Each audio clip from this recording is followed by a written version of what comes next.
Okay. Hello, dear listeners. Thank you for choosing to join the conversation on Lex Talk About It. Tonight, we're going to be talking about, or today, whenever you're listening to this, for us, it's evening. But tonight, we're going to be talking about mental health, chronic illness, growing up with these things, and how we deal with them in our adulthood.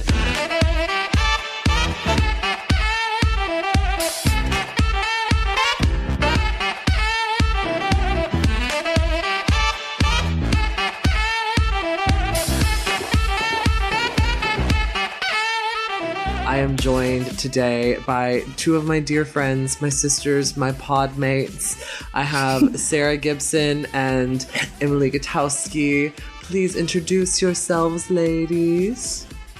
Hello, this is Sara. I'm very awkward because I've never done a podcast before.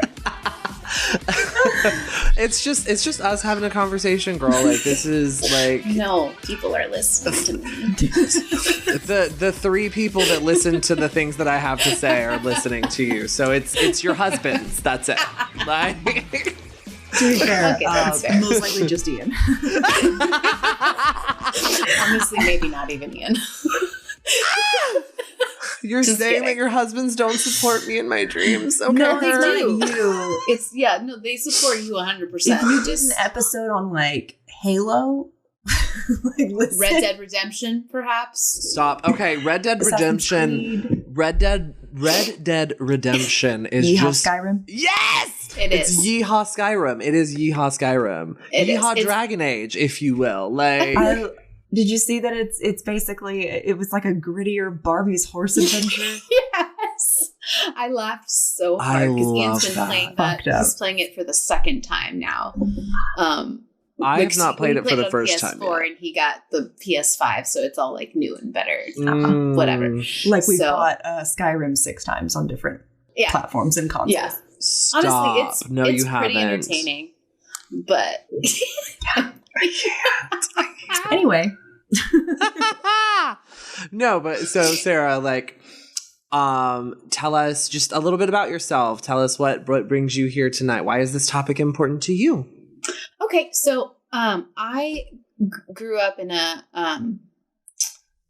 less than kind environment, so to speak. My parents were emotionally and verbally abusive and that sort of thing, and so it's that sort of set my destiny as far as mental health is concerned, or at least set me on the path that I'm on currently, and also was a big factor in the fibromyalgia that I developed later in life. And so those are the things that are relevant to this conversation.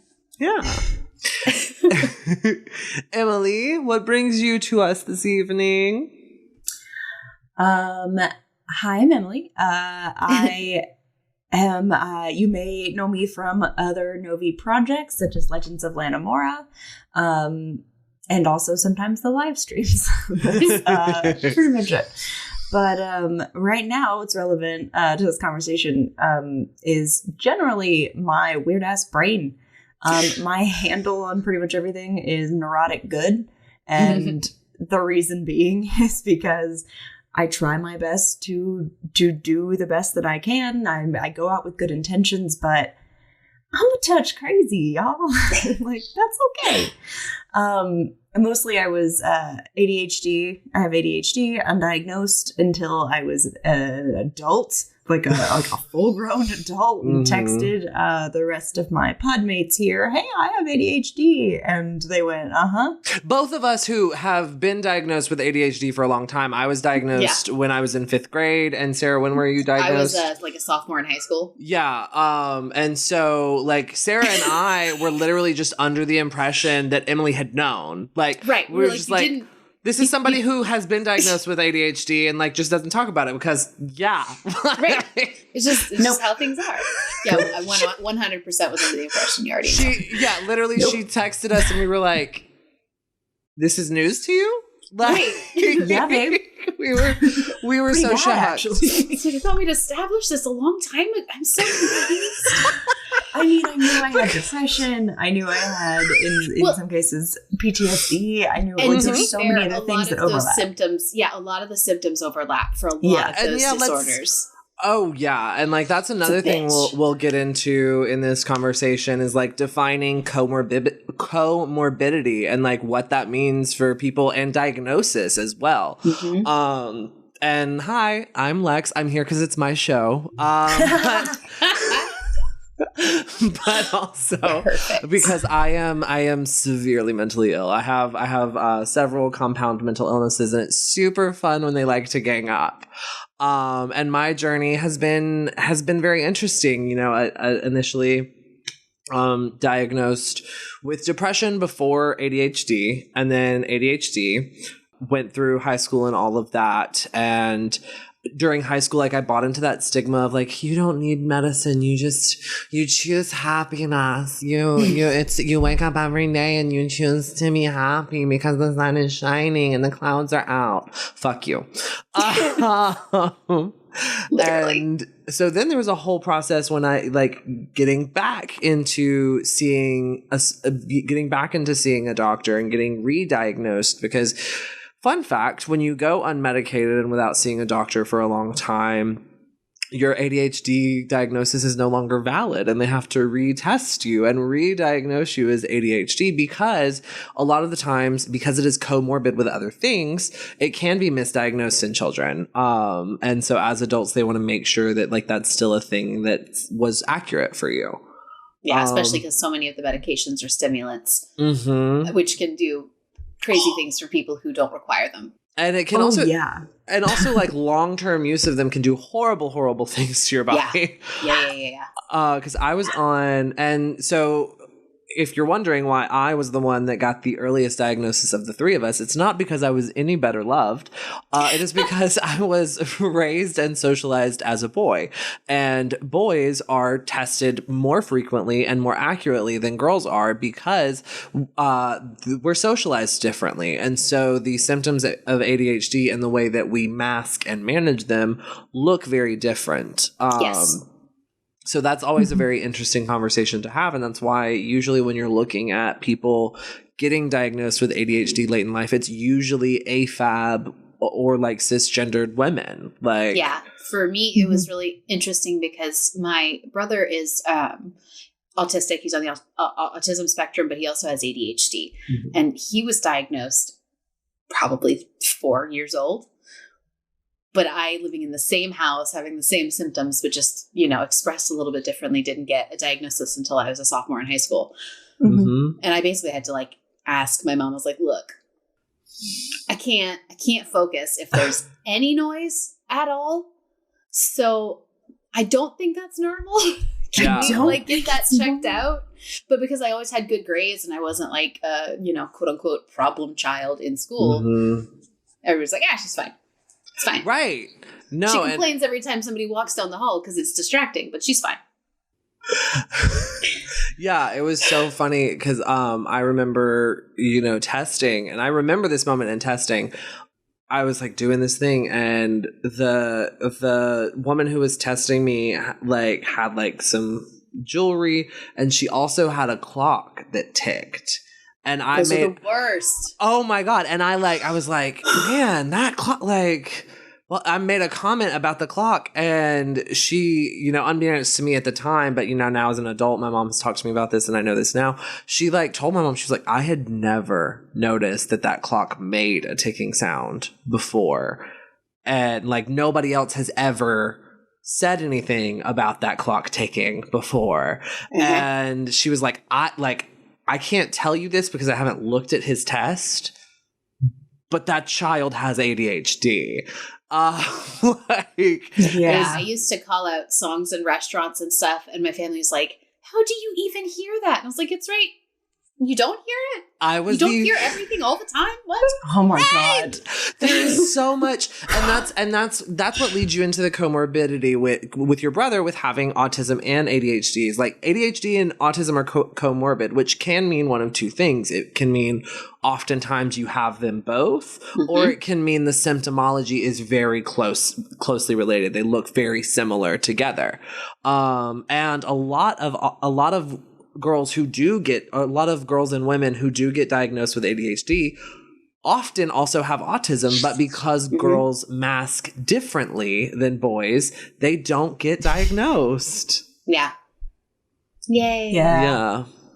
Yeah. I mean, do we want to, let's stay with ADHD for a minute since we all three have it. Yeah, let's sit in it. Yeah, 100%. Let's sit in it. Let's sit on that. Yes. There's so many ways to do that. I know. Perfect. I love it. I love it so much. It's the new button, and it's just going to be an ass and then a banner that says Lex sit on that. Oh my God. Anyway. Amazing. Yes. So along with ADHD, so I simply just thought I can sit still. I can read a book. I had a friend growing up who had ADHD, and I knew that she did. I knew she took medicine for it. And she had explained to me before that she had issues. She was like, I can't just focus on something. I can't just read a book. And that's the example she used. And I vividly remember her saying I can't just focus and read a book because anytime I'm constantly all over the place. And I was like, okay, well, I can do that. And for some reason, my brain was like, okay, well, that's the standard. Can I read a book? And I was like, yeah, I could hyperfixate on a fucking book. And read for 6 hours at a time without getting up to pee or eat or anything. Exactly. Yeah. And I was like, so obviously I don't have ADHD. I can sit still. I'm not super talkative. I'm actually pretty quiet. Most of my teachers would say Emily needs to fucking talk. What the hell? Interact with, get friends. And but that's the thing is so that's one of the just take the talkative hyperactive symptom, take that and let's apply that to both boys and girls. And then let's look at the way that girls are talked to and boys are talked to about those things. Girls, very early on figure out, oh, I'm not supposed to have too many opinions about too many things. Very early on, and from both their peers, the little boys who are being gross about girls having cooties and talking too much, and from parents. And it's very much girls are taught more empathy and more self-awareness than young boys typically are. And, I'm not a parent. I have, I come from a very large family and I have been, a caretaker. And so I do have opinions on this. I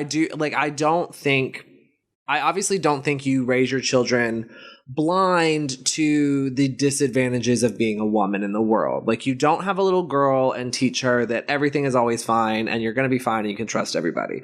But you also don't teach her to diminish herself, right? And you shouldn't, be teaching girls to be cognizant of well, how did you make that person feel, and not doing the same thing for a little boy. And you shouldn't be, telling a little girl not to be rambunctious because little girls don't play like that. No, it's play. They should be allowed to just play. Yeah. And it's also the way we actually see these symptoms. When girls are talkative and stuff, it's just written on the report card, Susie needs to stop talking so much. And that's just something that we expect from girls. So that's not seen as a symptom. And yet when little boys are talking so much, they're disruptive. Yeah. And and then it's okay, well, you might have ADHD, but the little girl who can't stop talking is just a busybody. Yeah. And it's weird how we brand kids like that. It's so strange, right? Because, it's so funny that you mentioned the way that it's written on a report card, because, while let's also talk about the comorbidity of ADHD and gifted kids as well, because this was a thing is I would be done with my work. I would be done with my work and I would want to talk to my friends and I would want to do something else because I'm fucking done, bro. And I literally I like the, oh God, I am originally from rural Alabama. I am from a little town in Alabama called Cleveland, Alabama. When we lived there were less than 1,000 people in that town. I am certain. That sounds terrible. Sorry. I mean, like, I didn't know that it was terrible. Like, it was fine for me. Honestly, like, Cleveland was probably the last, like, moment of my childhood untouched by depression. Man, I feel that. Like, it was very much so, like, very much one of those towns where, like, everybody knows everybody and everybody knows your business. But like, it was like, everybody knew me, and like, honestly, like, it was better because of my undiagnosed, untreated ADHD. My father coached basketball and sports and stuff, and I would disappear. Like, it wasn't like a malicious thing. I wasn't like, oh, I'm gonna get away from them. No, like, literally, like, I would see something, it would catch my eye. I'm gonna go play with that. I'm gonna go do that. Like, it's literally the ADHD. And so it probably saved my life living in a small town like that, where, you know, my parents could turn around and be like, where's Lex? And somebody would be like, oh, well, they're, you know, over there, or that we just saw them, you know, they're climbing the tree in the front of the school. Like, okay, at least we know where they are, you know? Yeah, that's one thing that that my mom always used to talk about also with my brothers, that because I am 19 months younger, so we were very close age difference, and when a lot of times autistic children develop certain things a little bit slower, so there's like some points we like neither of us were walking, but then all of a sudden he was walking, but I wasn't quite there. So like, he would bolt in a restaurant, she'd set him down and he would just start running. And obviously he saw something that he wanted to go and check out, but she's got me who's not quite ready to walk yet. But like, do I run with the one child under my arm like a football to catch the other? How do I, it was just really interesting because I never did that. Yeah. And so it kind of goes back to the, like, everybody presents a little bit differently, and it's I would very so much more than what people think.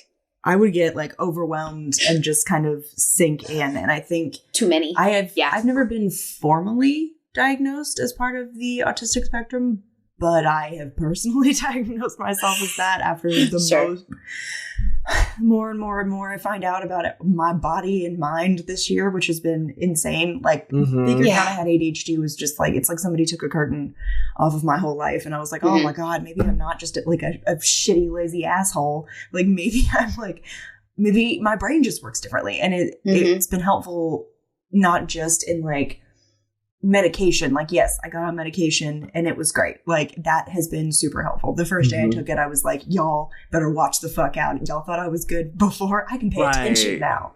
Like, I have superpowers. And it's, But besides that, it's helped me just realize I can work with my brain, move with the flow of the stream, rather than trying to just beat it into submission, which doesn't work. So I call everything my basket in the bathroom. And what that means is that basically I used to have this issue where I had clothes everywhere clothes. I don't know why. I take them off, they just go on the floor. And then I realized that with ADHD, a lot of times it's hard to do things that require 2 steps. So if you have to walk in the other room and put it somewhere, or open a door and put it somewhere, that's too many steps. Your brain's going to be like, I'll do it later. And you won't. But if I put a basket in the bathroom, or John Mulaney, in the bedroom, and in my like I have baskets everywhere, and I just throw my clothes there. I don't have to worry about going anywhere. Yeah, it's weird to have a random basket sitting like in the bathroom that's got clothes in it and stuff, but it's better than all of them all over the floor. Right. Like, so anytime I need like a shortcut, like, how do I fix this? Like, and I have not ever dealt with clothes on the floor again. So every time I'm trying to figure out, like, how do I get around this? I'm always like, what's my basket in the bathroom? Yes, I love that. I have had to do that. But I have an issue where if I don't see the thing, I forget that it exists. You know, object permanence is terrible with ADHD, and it's not just so bad. It's not just down to like, oh, where did I set that? Where did I set that thing? Because like, it doesn't exist anymore. We drop things into the void, but that the same can also be said for our relationships. And And like they've done studies on this. That is why ADHD people, we will we will form these flashbulb friendships with people and be like super close, super fast, and like love them and like whatever, and then not talk to them for a month. But the next time we see them, we can pick that thread back up because, oh my God, you know, they're in front of us now. So everything is in front of you again. Exactly. It's like, oh my God, I love this person. Hi, we have so much to catch up on. Oh my God, so much has happened. Because we have like our concept of time would like, we literally see time so differently. Yeah. So some of the things that I had issues with is like wearing all of the jewelry that I have or using all the makeup that I have. So what I did is I got clear containers so that I can look and see what I have without having to open a thing or leave it all out on the counter, which drives my very neat husband crazy. So, and that has helped me tremendously. And it's just finding little things like that, that it just takes one little step off and it can make such a huge difference. But until you know that that's what you need, you're just kind of like... Right. And why can't I remember? Why am I just stupid? Yes. And that's the thing is like, we're not stupid. So like, not. And what's so funny about it and the thing that like you talk to ADHD person after ADHD person and they'll tell you the same thing. The thing that changes it for all of us is when we stop trying to make our brain work like other people's and we start working the way that our brain just works. Like we have to figure those things out. And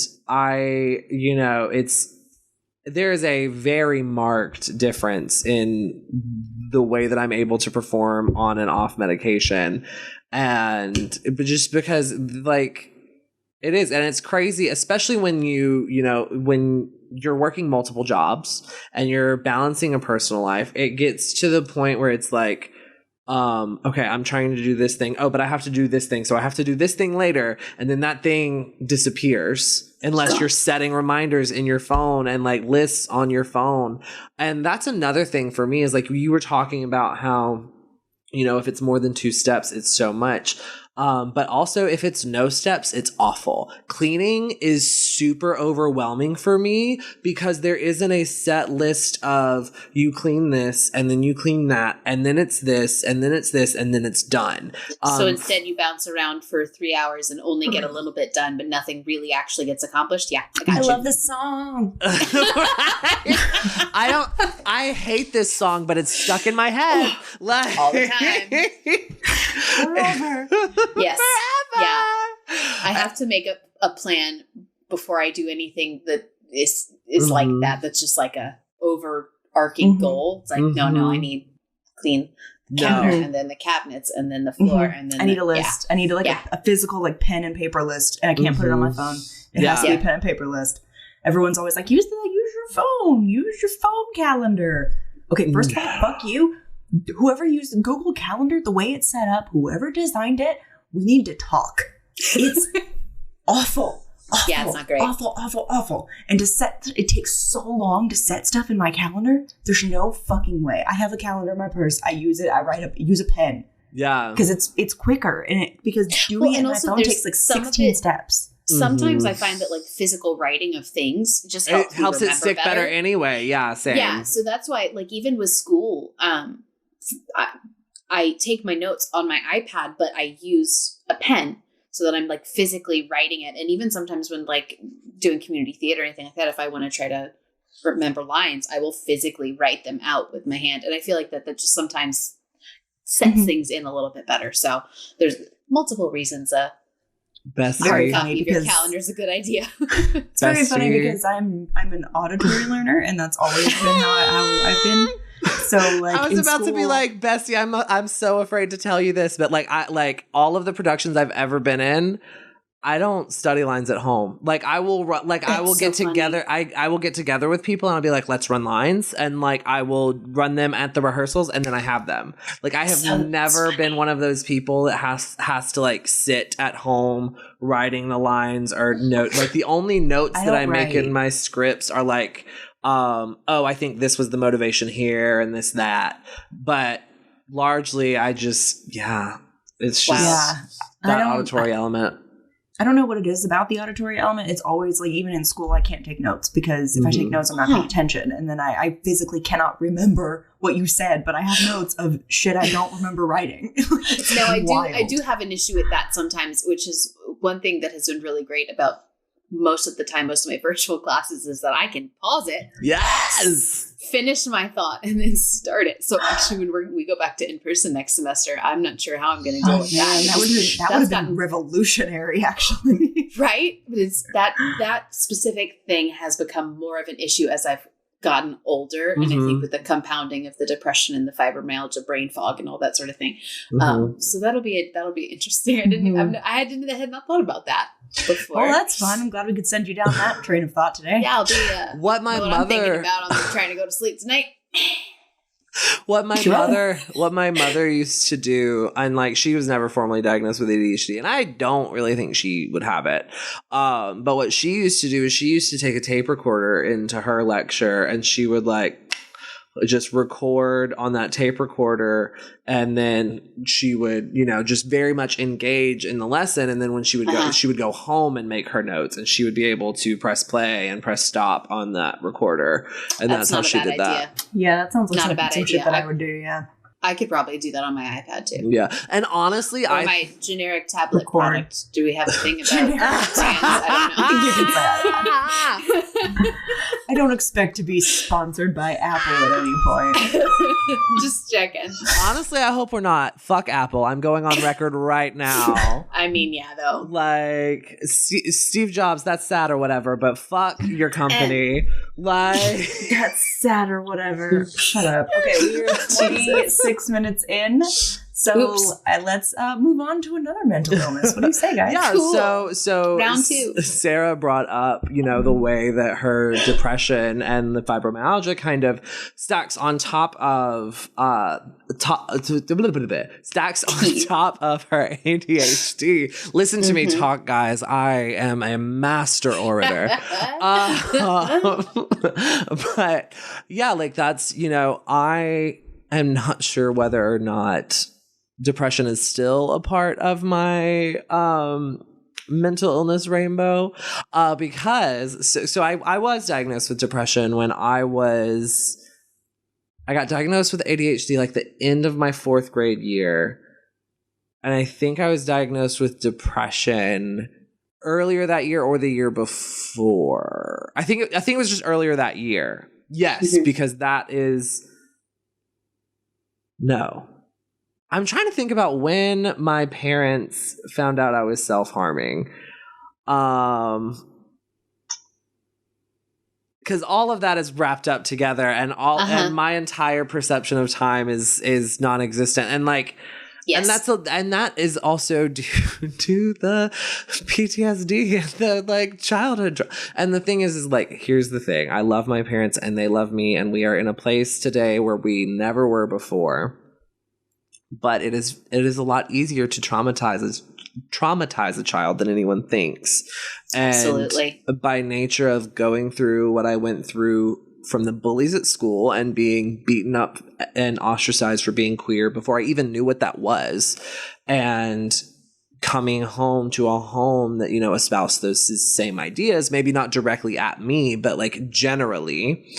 And then, you add on to that coming out later and like this fear of all of that being stripped away from you. Like my entire childhood, I lived in like a state of fear, rather if it was like for things at home or things outside of the home. So like that's a long-term complex trauma, which colors the way that you form memories. And so I have memories of things that happened, and I can remember the event, but I could not tell you where in the timeline of my life that really fell, unless there's something to very much contextualize it. Like absolutely. I'm in the classroom of my 4th grade teacher. Yes, I have the same problem. Is I have a nice smattering of memories from throughout the years, but it takes me a long time. And again, I have to have some sort of temporal marker to be able to really tell you when that was. And again, it usually is, especially for school, it's like okay, do I remember what teacher I had at that moment or whatever? But yeah, it's there's a lot of it that's just kind of gone. Yeah. And our brains are just like, no, so much of this is bad. We don't want to keep any of it. Truly. And it's very much that. Yeah. I mean, literally, like I was reading an article not that long ago that it is like literally what your brain does is like, these memories aren't good for us. We're going to stop making them. Mm-hmm. So it just does because it's harmful. I don't know her. Right. Very much that. Very much that. I had a moment of that when I saw the picture of Ian, Sarah, and I today because my hair is so short and I was like, who's she? Yeah. But no, it's very much that. I look at that and some stuff is first person, but I do have third person memories as well, which is another trauma marker. Like if your memories are in third person, or if they are otherwise altered, such as like being in black and white, like those are trauma markers. Your brain is trying to distance you from it. Mm-hmm. That's interesting. I didn't realize that about the like the third person thing, because there's definitely some memories that I have that are like that. Yeah. Which makes sense, because if you've kind of dissociated from the moment. That's a big one. Yeah, when you dissociate in that moment, the memory is dissociated as well. Yeah. It makes sense. Yeah. Just never thought about it. It's breakthroughs. Brains are crazy and wicked and wild things. Meat that's full of electricity and some chemicals. It's literally of course all it's going to misfire. Like, God. Yeah. Like, God damn it. It's going to misfire in the best of cases. And then you want to rattle it around a little bit, beat it up, rough it up, and expect it to, like, what, work perfectly? You. It's incredible. You ever dropped a laptop? I've taken neuroscience classes, and when you start to learn about, and they're very basic neuroscience classes, I'm obviously by no means an expert, but like when you get into the nitty gritty of like how many steps it takes to do a simple thing, like the thing that really got to me was vision. All of the steps that the information has to go through to get even to your occipital lobe in your brain, there's like 15 or 20 steps. Like one of the answers on a bonus question for a test was to write out all of the steps. And it was a bonus for a reason, because it was just insane. It's like, there are so many opportunities for things to go haywire here. Truly. And then it's like incredible. Like the steps that your brain takes to do the things that it actually does. And then the steps that it takes to make you think it's doing things. Like the way pain receptors work is like, it doesn't go to your brain because there's not enough time between because you touching a warm thing goes into your finger, up to your brain, back to there, that takes few milliseconds, which is too long. So your arm literally just rips itself away. And then by the time that signal reaches your brain rewrites the memory to be like, yes, I did that. You had the conscious thought that was hot. No, you didn't. There's it's the signal gets to your spinal column, and there's specific receptors that know that, oh, this is an emergency, brain's too slow, and they just send that message right back for you to any sort of reflexes like that. I was just learning about that in my biology classes. It's really fascinating. Right. Like human bodies are these intensely intricate, complex, electrical, spongy fucking workings. So of course, some people's isn't, factory standard. Yeah. Well, and when you look into DNA and how all of that is replicated and everything too, again, so many opportunities for mistakes, and just sometimes literally one little gene like can screw up the whole thing, and not even that, just like a part of a gene. Yeah.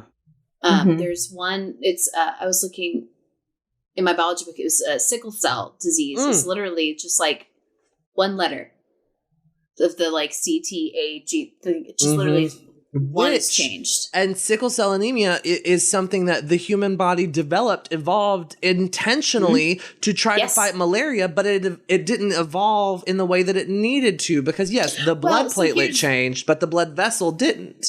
Right. So the unfortunate thing about evolution, that evolutionary biology student here. So sorry, this is taken. We're gonna just gonna go down this rabbit hole. Listen, but it is relevant. It is relevant. It is relevant because evolution is not always beneficial, and that's a thing that a lot of people don't think about. Is like it there is no like end goal or purpose it's random. It's completely random. And sometimes, certain things are good for a certain situation, but they can only take you so far. Like sickle cell is great for not, dying from malaria, but it has these other consequences that the evolution just doesn't prepare for because it's not like a conscious being. But the same thing happens with humans. It's like some things are good. Like anxiety was good for a while because it helped us to, not die. Yeah. But now we're in this situation where we don't have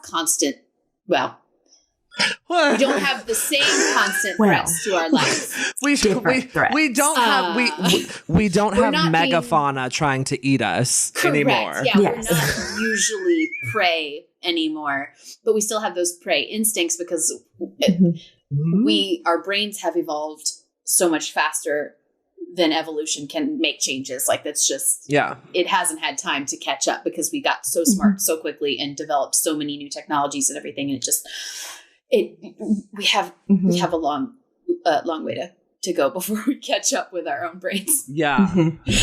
There's a lot the brain is on version 7.8 where the meat suit is on like 3.9.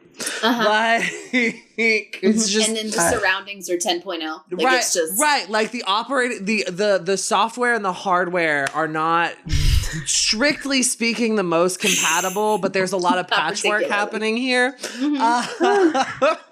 But yeah, and so like that's what leads to things, and it's so interesting when we talk about mental illness, and yes, like things like an anxiety disorder, which I think all of us have.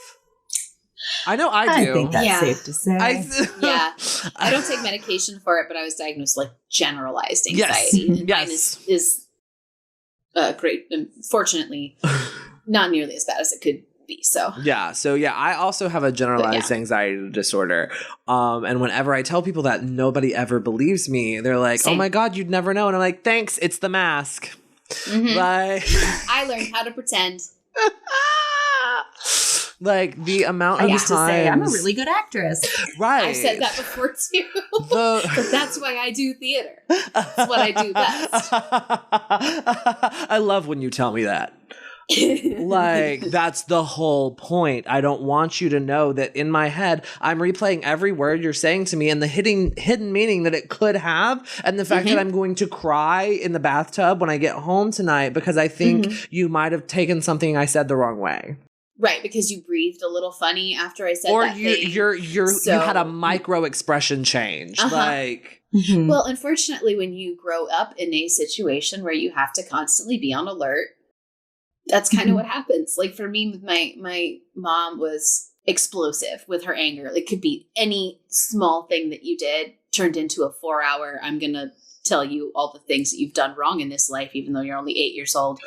You have to sit here and listen to it. Yeah. And so you want to obviously avoid those situations. So you start looking for all those tiny micro changes in expression. And it's a really hard habit to stop. Yeah. When you get older. And my husband is very, very patient. But even with him, he is not a super emotive person. He can be, but a lot of times his expression is just... It's just his face. And I'm like, I need you to do something with that face so that I know how you're feeling on the inside, please. Because I need something. That is so true about Ian. Like his face generally stays the same, but like it's all in his voice. Yeah. Like he emotes like he would be an incredible voice actor. Like absolutely. There is so much that you can discern just from the way the breath comes down and the way the word starts and the way the word finishes. Like when you know Ian, like all of it is wrapped up in that voice, that beautiful billowy voice that we love. Yes, and he loves to listen and then not respond. And then he's listening, like, how but am I he just supposed to doesn't. tell? Yes, he doesn't acknowledge. I'm like, are you ignoring me on accident, or are you just not saying anything? He communicates in person the way I communicate via text, which is where, like, if it doesn't explicitly require a response, I don't. Yes. Correct. And that is you're absolutely right. That's a perfect description. Yeah. Like he doesn't. I just want an okay. Yeah. Like, that's all I want. Just please say okay. And it's so funny because I grew up in a house of cooperative conversationalists, which, cooperative conversation style is a legitimate style of communication, but it also isn't, the standard among all households and all societies. It's very common in Southern households. It's very common in Greek households, in Irish households, in Jewish households. Like cooperative conversation is like very common in those sorts of households. And basically it's that thing of where you're having a conversation and like, say, Sarah, you're saying something and then I, understand what you're saying and I know where you're going with it. And I'm like, oh yes. And you, hop on it and it could be construed by some people. And I think Nate's family might consider this rude. Like, and I think Ian's family might as well, honestly. Like, I think, based on the limited interactions, like, I think to them, it's more of like, okay, you let that person speak and you let them finish out their thought. And then and whereas like, I come from the background of like, oh yes. And, it's just like when you do that and then you jump in and it just moves, Yeah. For me, it's a lot of it is if I was getting lectured, for lack of a better term.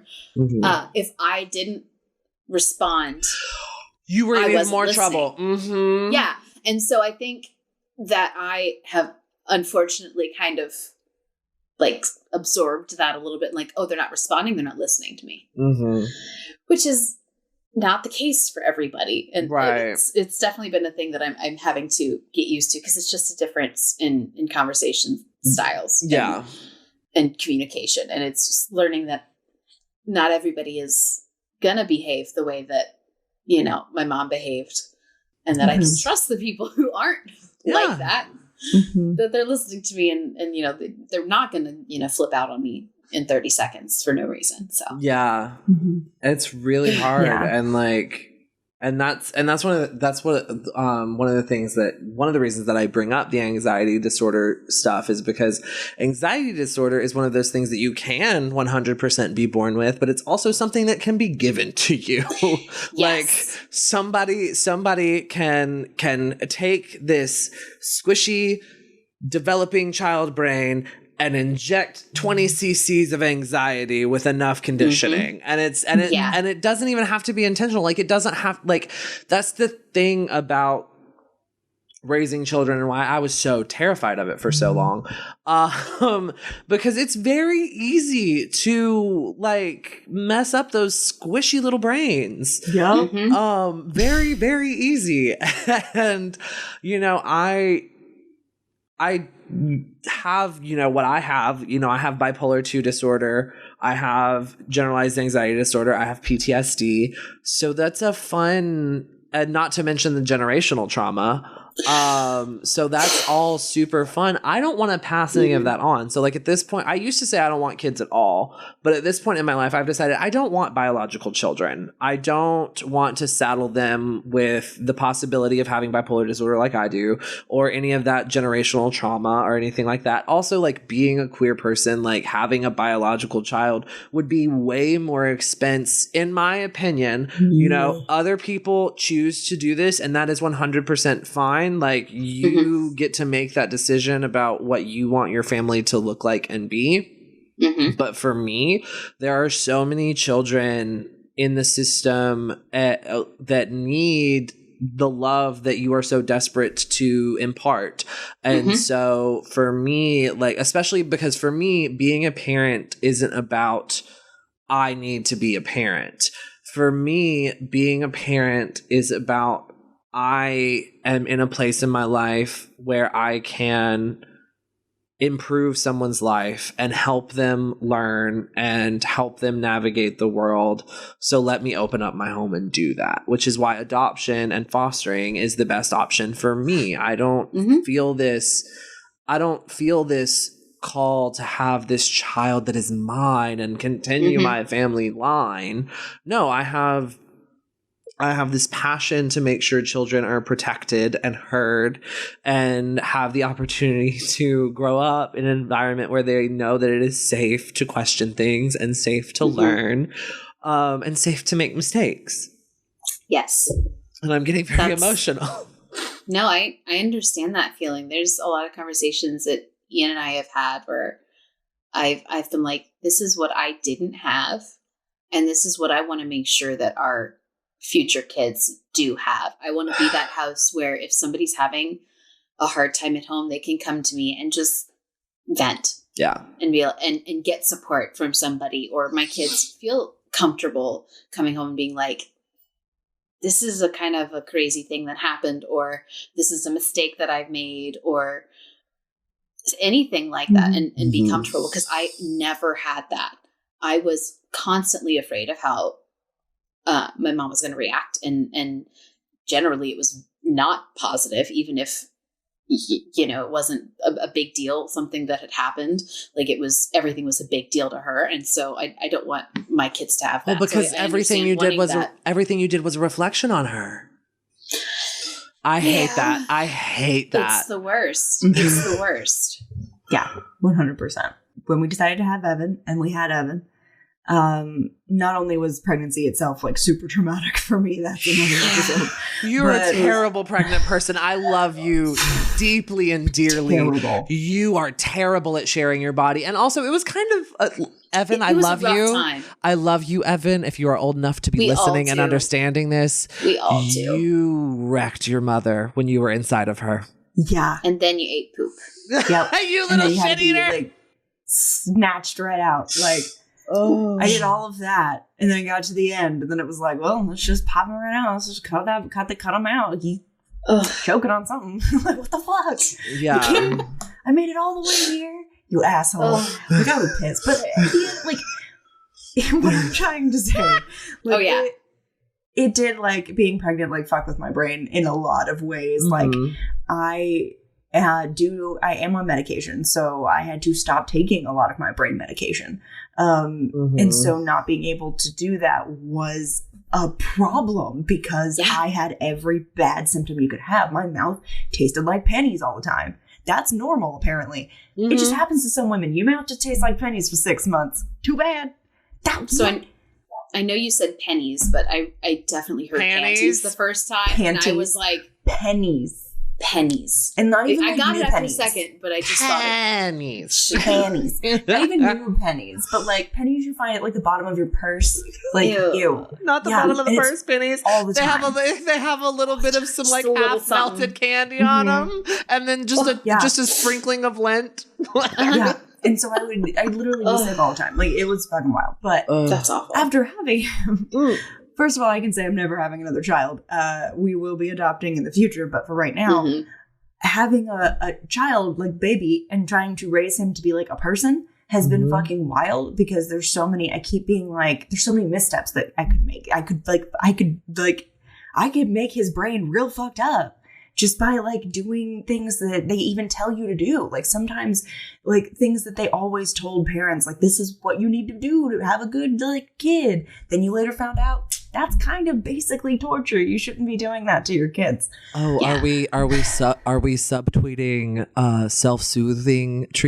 self-soothing training right now? Is that what we're subtweeting? Not even. Like, I'm really just subtweeting basically everything because it's wild the way it changes so quickly from like one thing to another. Like even when it's like having kids to the next. Like I remember my sister had her last child like 5 years before I had my first child. And we were talking about like what we had to do, like with like our doctors, what was required, what they were telling me to do.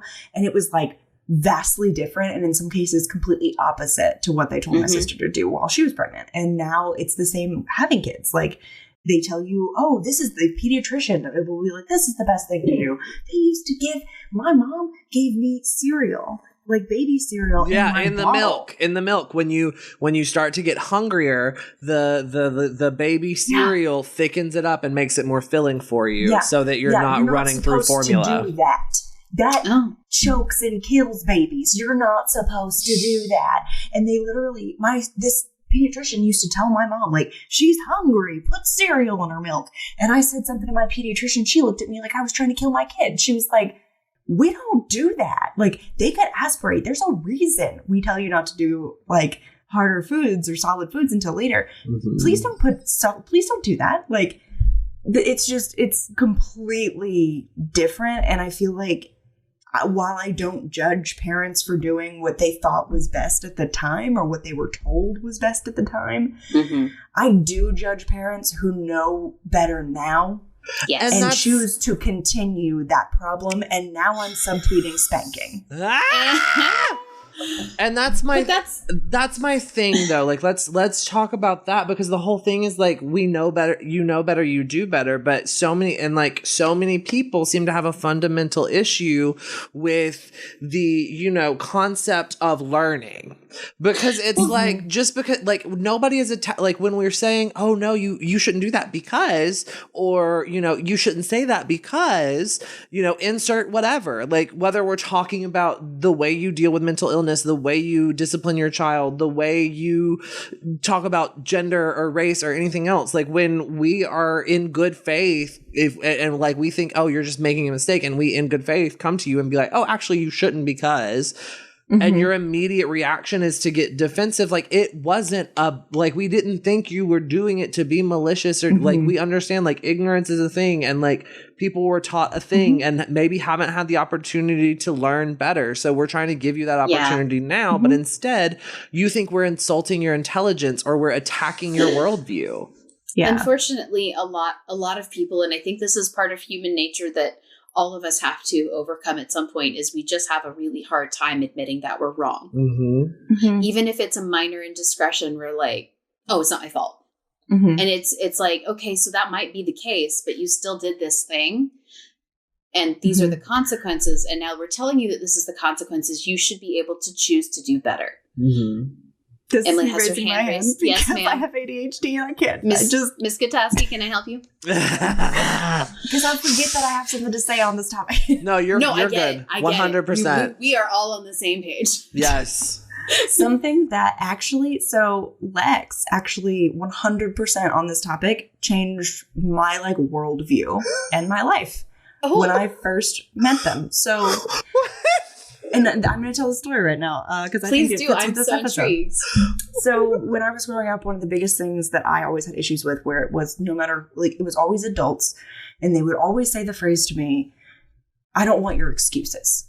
And it used to drive me up a fucking wall, because as a kid with undiagnosed ADHD, I would be like trying to explain to my teacher, like, I'm late because I was in my locker trying to get this thing, and then I remembered I had to go do this, and I was doing that, and then I didn't realize it was like, I'm trying. And if anyone had listened to me for like a second, they would have been like, you have ADHD, but no one did. They were just kind of like, you're late. I don't care. I don't want your excuses.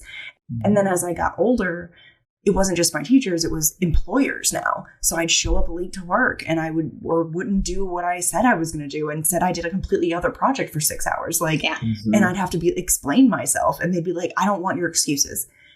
And it made me so mad, because I was never trying to excuse my behavior. I was always trying to just explain my intentions. Mm-hmm. And then one day, it was when I met Lex, we were at Dragon Con. And it was the first day I met them, and we were sitting somewhere. Yes, it was that weekend. We were sitting somewhere, and they were talking about something that they had done in the past with somebody, like just like a bad thing that they had done, which we all do shitty stuff. And so mm-hmm. they said what they had done, owned up to all of it, and then said the phrase, I was going through a pretty bad depressive episode at the time, which informs but does not excuse my behavior. Yeah. And to tell you to say my brain exploded in that moment would be like an understatement. I have carried that phrase with me through the rest of my life. I say it on the fucking daily, because mm-hmm. all my bullshit, all of my weird mental bullshit, when it does overcome me, I try not to let it, but it just happens, and it's life. And when it does, all of us. It does not excuse what I did at all. It does not mean that I don't take responsibility but it does inform the situation. And Exactly. that is my right to inform you of where I was mentally in that moment. Absolutely. And I think that's a great way to phrase it so that people understand, because a lot of times when I've had the same thing said to me, is like, it's not an excuse. I'm like, I'm not trying to make an excuse. I literally just want you to know what was going through my brain, and being able to say that, like, I understand what I did was not okay. And I do still want to take responsibility. I just want to let you know what was going through my brain, what my intentions were, because right. And let's keep in mind how many years ago I understand the effect is still the thing, but like this was a long time ago, and they said it was such like that was before you. And I met. And they said it was such nonchalance, just like, you know, because of this. And I was like, oh my God, the emotional maturity. Right. I was like 21 at the time. I was like 21 at that time. But yeah, like that's the thing, is like, and so many people, like when we talk about accountability and we talk about the way that people have hurt us, you know, so many people are so quick to say, you know, intent doesn't matter. All that matters is, you know, the result and like the people that you've hurt. And to me, like, not even just when I'm the one who has transgressed, but to people who have transgressed against me, like, I want to know where you were coming from and what was going on. And then I get to make the informed decision of whether or not this, you know, completely changes the way that I approach our relationship in the future, or whether I can absolutely, whether that's absolutely understandable and, you know, we chalk it up to this one time and you'll do better next time. Because the thing is like, intent absolutely does matter. Like, did you intend to ignore me and to leave me hanging or to hurt my feelings? Okay, you didn't intend to. What led us there? Let's figure that out so that we can, you know, change these things in the future. It's not... And neurotypical at the people, same time, though, it does not change. Like, it doesn't mean that you are not allowed to still be hurt by it. Like, you exactly. That's the thing. By it. That's the thing. Is like, that's the thing. Like, apologies and explanations don't negate anything. They inform those things, and they give you more information about what this person was experiencing and whether or not that matters to you. Like, you know, like, does it matter to you that, God, I forgot to call you on your birthday because I, you know, was working outside, and then after working outside I had to take a shower, and then I had totally forgotten that I had this thing. Okay, yeah, that matters to you. Or no, it doesn't, you know? Like, if we've been friends for, you know, 20 years and I always call you on your birthday and I start forgetting all the time, then yeah, that becomes an issue. But if it's genuinely, there's some lightning behind me. I've been seeing it for a minute, but that one was a good one. That was a big one. But you're absolutely right. Intention matters to a degree. Also because to a degree, yeah, it's important because obviously the effect is still the effect regardless of what the intention was. But you're right, with somebody, everybody makes mistakes. So if somebody hurts you unintentionally and they're apologetic and they own up to it and say, I won't do that again, and they don't, cool, intention's important. But if they're like, oh, sorry, I didn't mean to, and then you do it again, and you do it again, and do it again, then you can start to realize, like, okay, either they're not being honest about their intentions or they don't care enough to put in the effort to change it. And then you can start making decisions too. So I always like to kind of hear what people's intentions were behind things like that, because it informs, like you said, informs my decision on how this relationship is going to go. Especially, and it's particularly hard with like when there's like an imbalance, right? So like if you have a neurotypical, completely like just normal quote, they're I don't know if you can hear the air quotes, dear listener, but they're happening. But you know, when your partner is completely neurotypical and well-adjusted, more air quotes, like, you know, it's they could have a lot harder time understanding how something like that could happen if they aren't let in on, you know, your thought process and the way your brain was working and why you reacted in the way you did. Because like, even with me conversationally, like I will jump to something else, but my brain has made this wild webbing of ADHD facts and overlaps, and like 6 degrees of Kevin Bacon is going on in my head all the time about everything. And so somebody will say something and I will say something that seems completely unrelated, but then I can walk you back and be like, okay, well, you were talking about Joan Cusack, and I remember that Joan Cusack was in this movie about this thing, and then this scientist was working in that field and said this. Like, it's wild. That's ADD brain, and it's fantastic. Absolutely. I feel like there was a TikTok that was like, I have bees in my brain. I have bees in my brain. Yes, I sent you that. Yes, bees in my brain. I think of that literally every day since you sent it to me, because it's so real. And the same thing, it's so the real. same thing can be said when you're dealing with somebody who has depression, or when you're dealing with somebody who has PTSD, especially in PTSD. There are things like, both me and my partner have PTSD, and from very different sources, and we deal with it in very different ways. And so there are some ways in which my ADHD and my attachment style rub up against the former actions of her partner and things that he would weaponize against her. So there have been times where I have not been responding to texts because they didn't explicitly require a response. And she's, you know, been silently in her head thinking, oh, fuck, I've pissed them off. I've done something wrong. And so like, we've had to like develop a much more open communication about so like for me, like my effort to kind of correct that is like, if I don't have something to say, I'll like heart react to the message to like acknowledge that I've seen it, acknowledge that I've taken it in, you know, rather than just reading it and leaving it, you know, especially if it's especially because another thing for me is I don't like to parrot affection. So like when somebody is like, I miss you, I don't automatically go, I miss you too. I'll say, I know, or, you know, I'll say something else. It's so funny. I'm sorry you said I know. I know. I know. I miss you.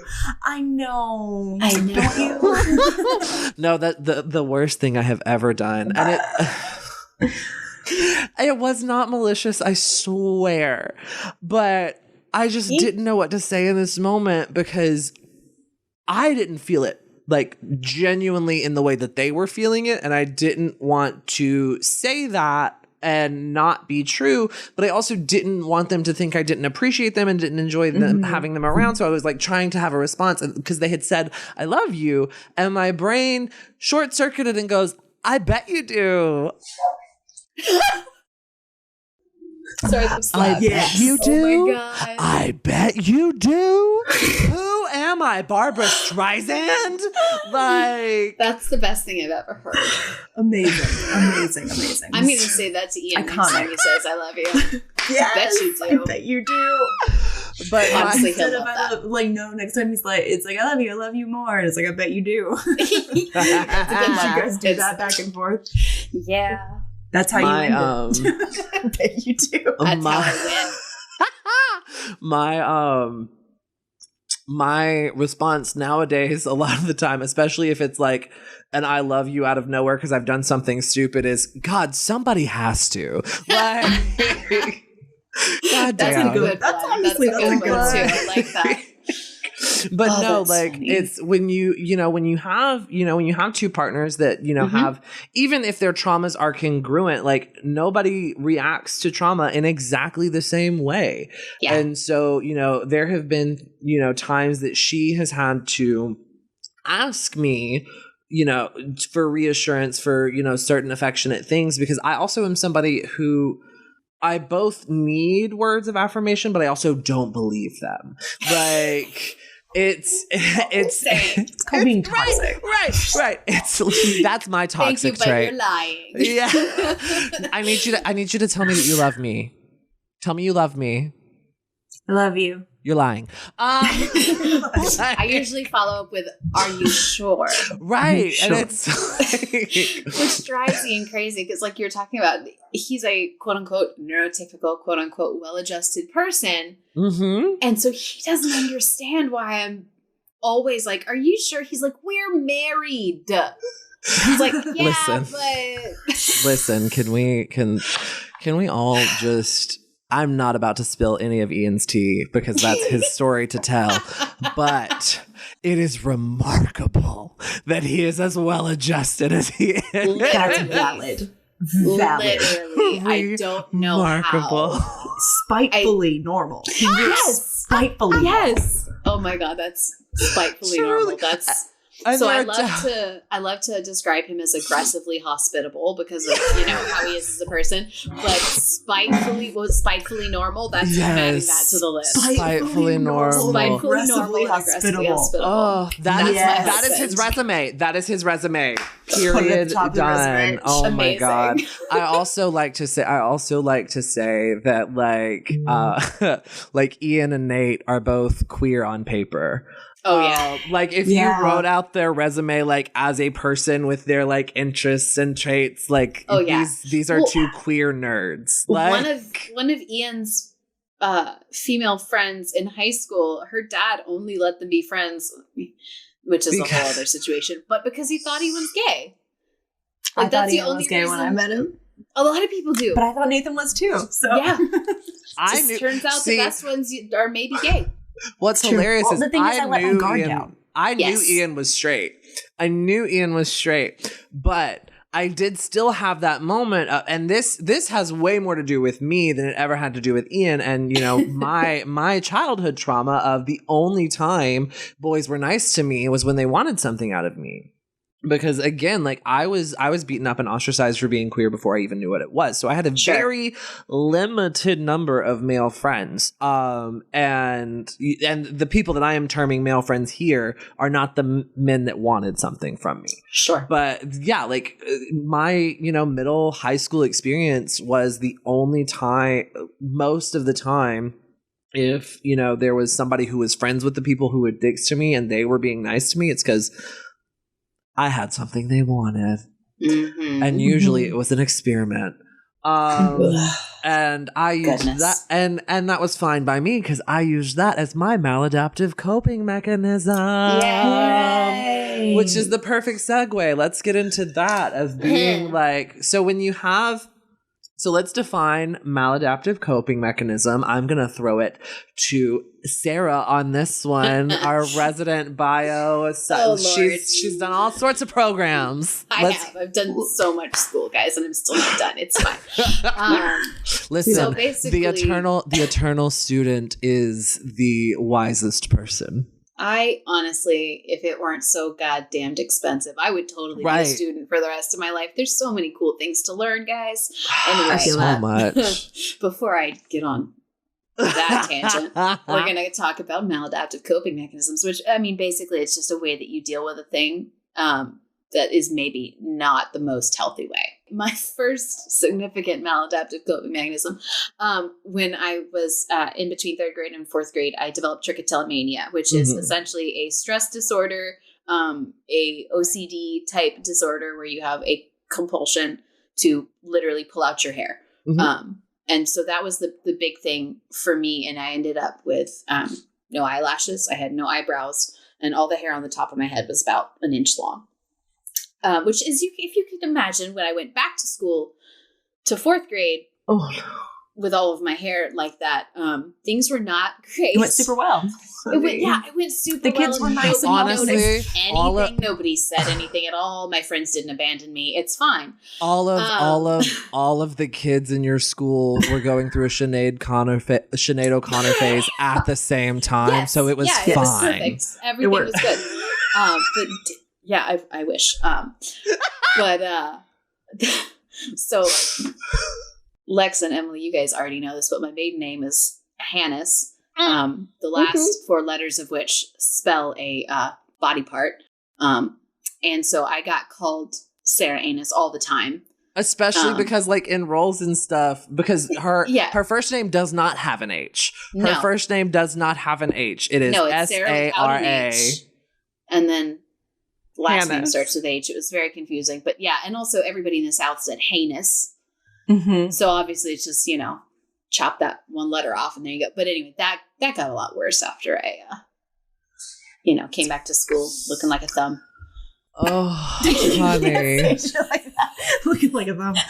Is that a coping mechanism? Can we talk about humor?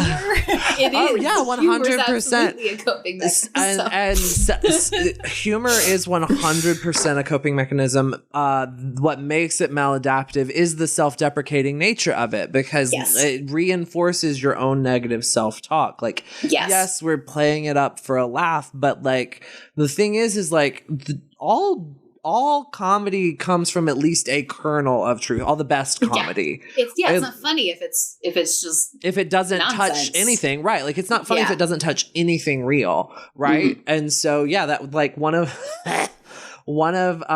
my jokes that I used to say, because people all like. Being a queer person is super fun, especially when meeting straight people and they get to play tourist. And oftentimes some of their favorite questions are, oh, what's your relationship like with your family? What was it like when you came out? Like, what was, extremely personal. No, my favorite is when straight people ask me if I'm a top or a bottom. What? I love that. That's super fun. If you're listening to this podcast, please stop asking your queer friends if they're a top or a bottom and or how their coming out experience was is going. If you wouldn't ask a straight person that question, don't ask a queer person that question. Because honestly, all you're trying to do is you're trying to recontextualize it in a heteronormative thought process, because you're trying to decide, when you're talking, it's also rooted in misogyny, right? Because if I tell a man or a woman that I am exclusively a bottom, suddenly, well, I'm not a man, but if I were, a cisgendered man, suddenly I'm less of a man. Suddenly I'm less, this, that, or the other thing. And honey, let me tell you, some of your roughest, tumblest, burliest, manly men are the biggest power bottoms you've ever met. Trust me, I have intimate knowledge. But the thing, and it's not cute, it's not fun, and like if you're not trying to fuck me, you don't need to know. But so weird.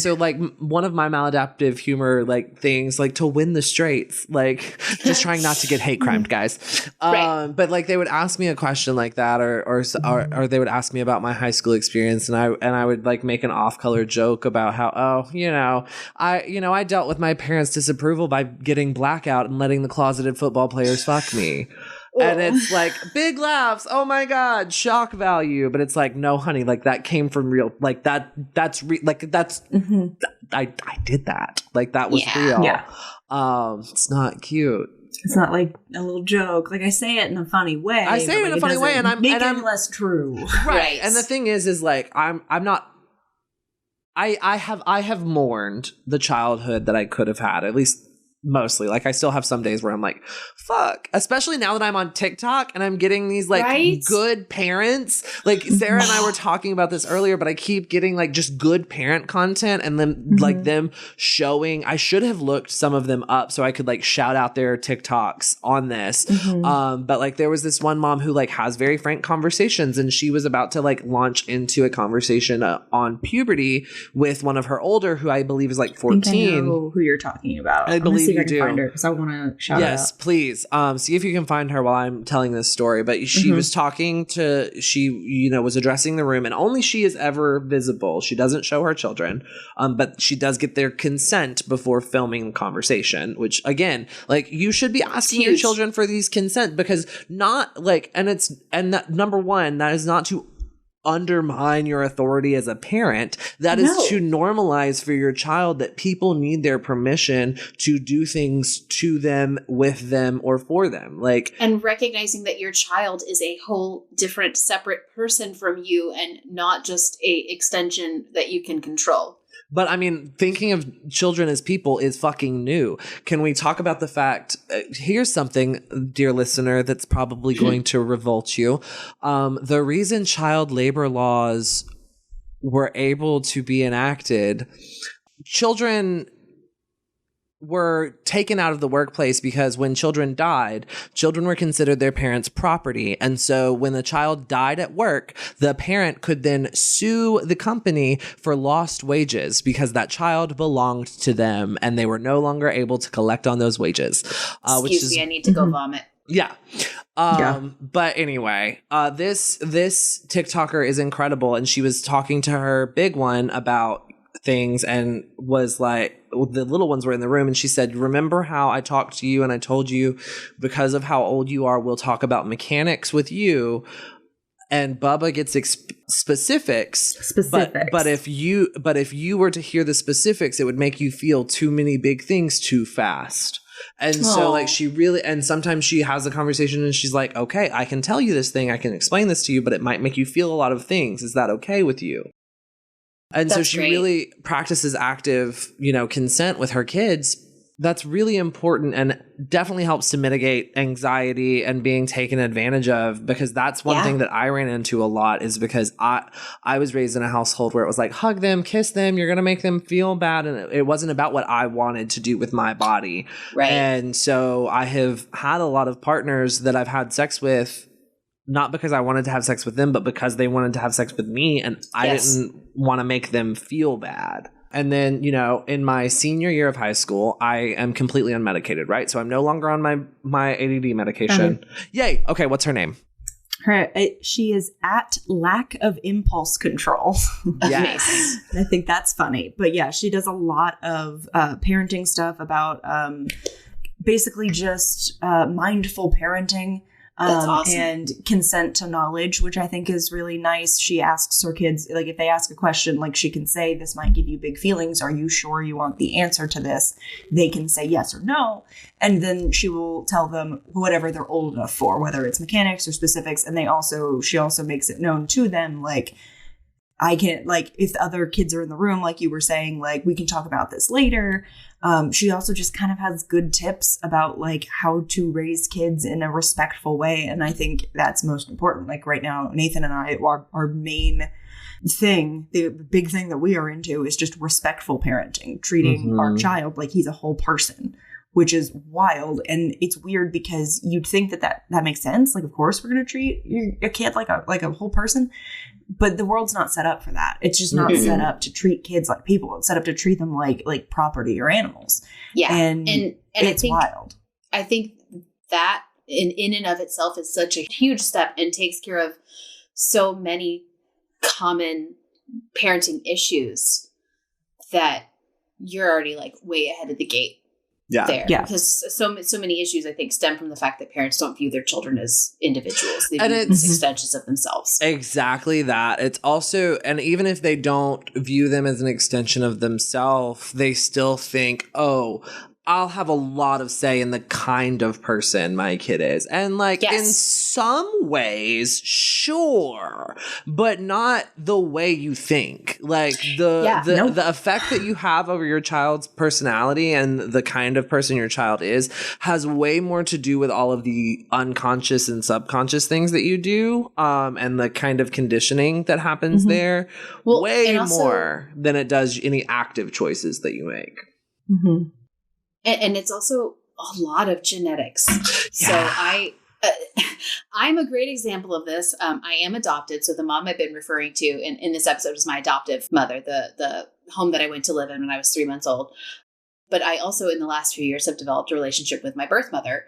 And we are so alike in the way we think, in the way we do things. Even down to the fibromyalgia, we're the same. Yeah. And it's really amazing to me because honestly, most of my personality is her. Mm-hmm. Most of who I am as a person, I was when I was born because of who my parents biologically are. The parts of me that I learned are, anxiety and when I met your mom, those are the things that I got from that. And I exaggerate. There are some things that she always encouraged me to read. She always told me I was smart and I could do whatever I wanted. There were good things that happened, but overall, most of who I am as a person is because of my genes. Yeah. And I think that's something that a lot of parents don't think about. It's like once that egg and sperm get together, there's a lot of things that are just kind of set. Right. When we met your mom, like at the wedding, it was absolutely wild to me, because it was like, this is not someone that you have grown up with. This is not someone who's like been in your life since the very beginning, and you've learned these mannerisms from her. At the wedding, I think I'd met her maybe 3 or 4 times. Yeah. Yeah. This is just y'all, like watching her, not even just like her mannerisms, her laugh, her smile, like the way she interacts with the world and moves through the world is you. And that was wild to see. Yeah. And if that does not like explain right. So much nature. So much like it, and it interesting that you bring that up, because to me it's not a versus issue. No, absolutely not. It's not a versus issue. They coexist. They do this together. They do. Absolutely. The best way that I can if we like want to put a nature metaphor on it, look at fucking hydrangeas. The color of a hydrangea, like it's gonna have the same petals. It's gonna have the same like type of plumage and type of growth, but the color of the petals is completely determined by the acidity of the soil. It's really cool. Their environment only determines so much about them. And then the same can be said for humans. Like our environment only determines a specific amount of who we are, and so much more is encoded in our DNA. And so like when we talk about generational trauma, it's real. Like the trauma from slavery and civil rights, like that is encoded in Black DNA. Like the trauma from colonization and the Trail of Tears and the reservation is encoded in Native American DNA. And it explains, so many things about me.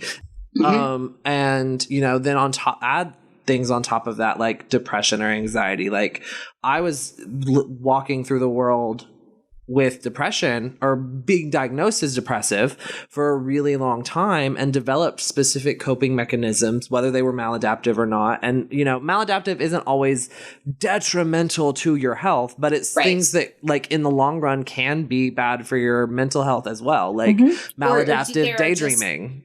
There are just better ways to take care of it. Like there are negative consequences that can come along with some of the maladaptive things. And there's just a little bit of a better way to do it. A maladaptive coping mechanism is like a donut. Like when you blow a tire on your car, you have a donut. You don't want to travel on that donut indefinitely. Like you want to get from where you popped the tire home, and then from home to somewhere to put on a new tire. That's a great metaphor for that. That's the point of a maladaptive coping mechanism. It's to survive. And then once we've survived that, put it down and actually get the fix. But when you're in a long-term abusive situation, whether that is an intimate partner or a parent or a roommate that you're, whatever that long-term situation is that you can't get out, maladaptive coping mechanisms become comfort blankets. Like it doesn't feel like it's not healthy.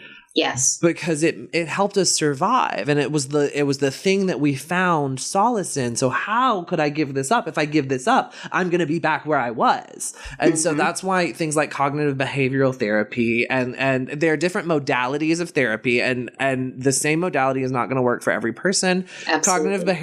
Cognitive behavioral therapy is very good, but it is very intensive. There is a lot of homework to it. But if wielded incorrectly, can be abusive. So you got to watch what therapist is trying to take you down that road for damn sure with CBT. 100%. And that's the thing is like people people have one bad experience with therapy and they think that's therapy. And in reality, it's just like any other job. There are going to be people who are more well suited to it than others. And there are going to be people who are well suited to something, but might not be a good fit for you. Like, but this is something so incredibly personal. Like, I'm sorry, I'm not going to hire a freaking sushi chef to make a kosher meal. Like, that's not what they do. They don't know anything. Like, I'm not going to take a sushi chef and be like, make halal bread. Like, that's not going to be a thing that they can do. It's not something that they have the tools to do. And so, like, for me specifically, because I have my PTSD and bipolar 2 disorder and generalized anxiety, I'm not somebody who can only do medication. I have to be medicated and also have like trauma therapy and therapy that is specifically based in trauma, because the thing is like not all therapy is created equal. Like, and therapy isn't just for people with mental illness. I want to make that perfectly clear. Absolutely. Dear listeners, if therapy. Right. Dear listeners, literally everyone. Yes. If you take nothing else from this conversation, please take that therapy is there to help you. Different people need different things. And sometimes it's you're dealing with a death in the family, or you have uprooted your entire life for a job and you don't have a support system in this new state yet. You have no friends. That really does take a toll on your mental health, even if it's not something that you're going to need for the rest of your life. Like, if you are going through a hard time, if you're facing hard decisions, please seek therapy, please seek help. Because it can help you. And sometimes you just need it for a little bit, and then you can put it down and you can say, wow, I'm so glad that I have new tools that I can walk through the rest of my life with.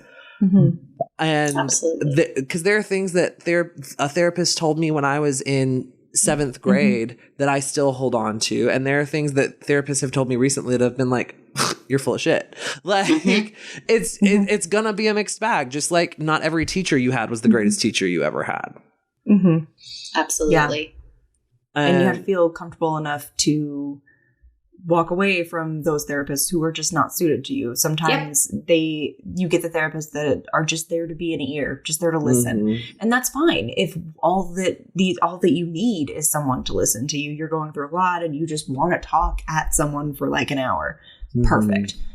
I personally would prefer a therapist that calls me on my shit. I want one that's going to be like, hey, you've monopolized this whole session talking about all the good things you did this week. You want to talk about the one bad thing you're most likely hiding? Like, yes, ma'am. Like, I need someone to be like, hey, I don't think you're telling the whole truth there. Like, I need someone to push me further because I'm so used to masking. I'm so used to pretending like everything's okay. I need a therapist that's going to push me further. Yeah. But some people don't need that. Some people just need someone to like just shut up and listen to me talk at you. And that's fine. Those exist. But if you want someone to interact with, you may have to go to a few different get to know you sessions. It doesn't have to be a full session. Sometimes they'll let you just talk to them on the phone. If you call and you're like, hey, like I want like a little 15-minute phone call with the doctor. I just want to like get to know you, see what's up, like let them know, like see if we're a good fit. Not all practices will let you do that. Some of them will. And that's awesome. And you can be like, hey, this is my laundry list of stuff. Like, and I saw a post that was a joke that was like, oh, I compiled this, like I made a resume for my next therapist. So I don't have to go over everything again. Well, you don't need to make a resume. I have 100% put all of my shit on a piece of paper. Yeah. Well, because they're going to ask you to do it anyway. They're going to ask you to do it anyway. That's the thing is like, it is scary. It is deeply personal, and you're expected to sit in this office before you've met this person and write out on this, packet of paper everything that's quote unquote wrong with you. Every medicine you've ever taken, every diagnosis you've ever had, everything that's ever happened in your family, like with your histories and your medical histories and things like that. And it's very daunting and exhausting. And you have to do it a couple of times. It gets exhausting quickly. It's like, I don't even want to make the appointment because I don't want to fill out all the information. I don't remember half of it. And it's what all medications have you been on? Fuck if I know. Man, I have ADHD and depression. My brain is Swiss cheese. Are you kidding? All of them. Yeah. Yeah. I literally am like, just start naming medicines, and I'll just like, I'll like, give me a bill, and I'll just like ding when I'm like, I know that one. Do you literally what I have done? What I did when I like went back into therapy after, years of being out, because I stopped therapy and medication in high school, my senior year. I stopped at my senior year, and then I didn't go back on until I was like 22 or 23. Wow. And I only went back because I was having very heavy suicidal ideation, and I was really like, I remember the day that it happened. I had been in the bath, and I like pulled the drain, and I literally was just sitting in the tub watching the water go down the drain, and just the thoughts that were going in my head, I was like, no, I have to get help. Like, I can't keep white knuckling this. Yeah. And so when I went to do the intake forms, and it was like, what medications have you taken? I literally was like, okay. I literally was just looking up. I was like, medications for this disorder that I knew I had been diagnosed with. And then I would look down the list, and when I saw something, I was like, oh yeah, that sounds familiar. That I know I was on that. Like, I would do that because like, you can't keep track of that thing your entire life.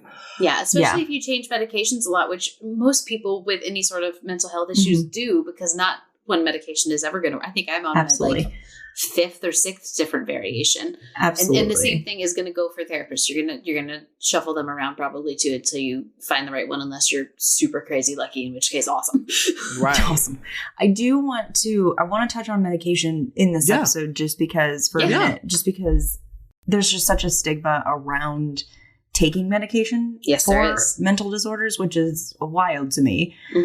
Because like, as I've gotten older and as I've like trialed medications and things like that, like my brain just doesn't make it. Like, I don't know what the fuck you want me to do. Like, I've tried staying out in the sun. I've tried taking vitamins. I've tried going running or what the fuck ever I'm supposed to do. Exercise gives you endorphins. Okay, here's the fucking problem. If my brain doesn't make it, how am I supposed to get it? If or my your body brain is can't absorb absorbing it, right? Yes. How am I supposed to get it, Becky? Like, explain yourself.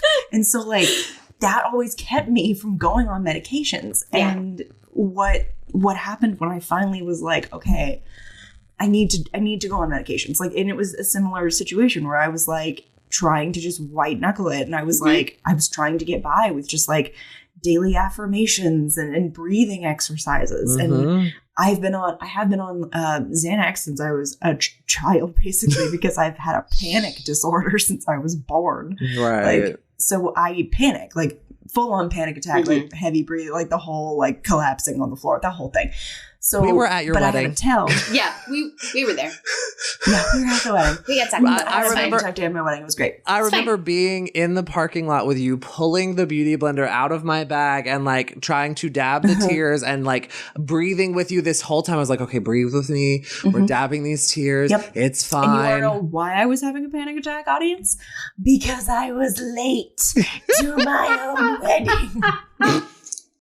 Which is what everyone told me I would be my whole life. And so like, I was walking up and I saw people dressed, like people were like dressed, ready to go. And I was walking in, like I had my makeup and hair done, but like I had nothing else done.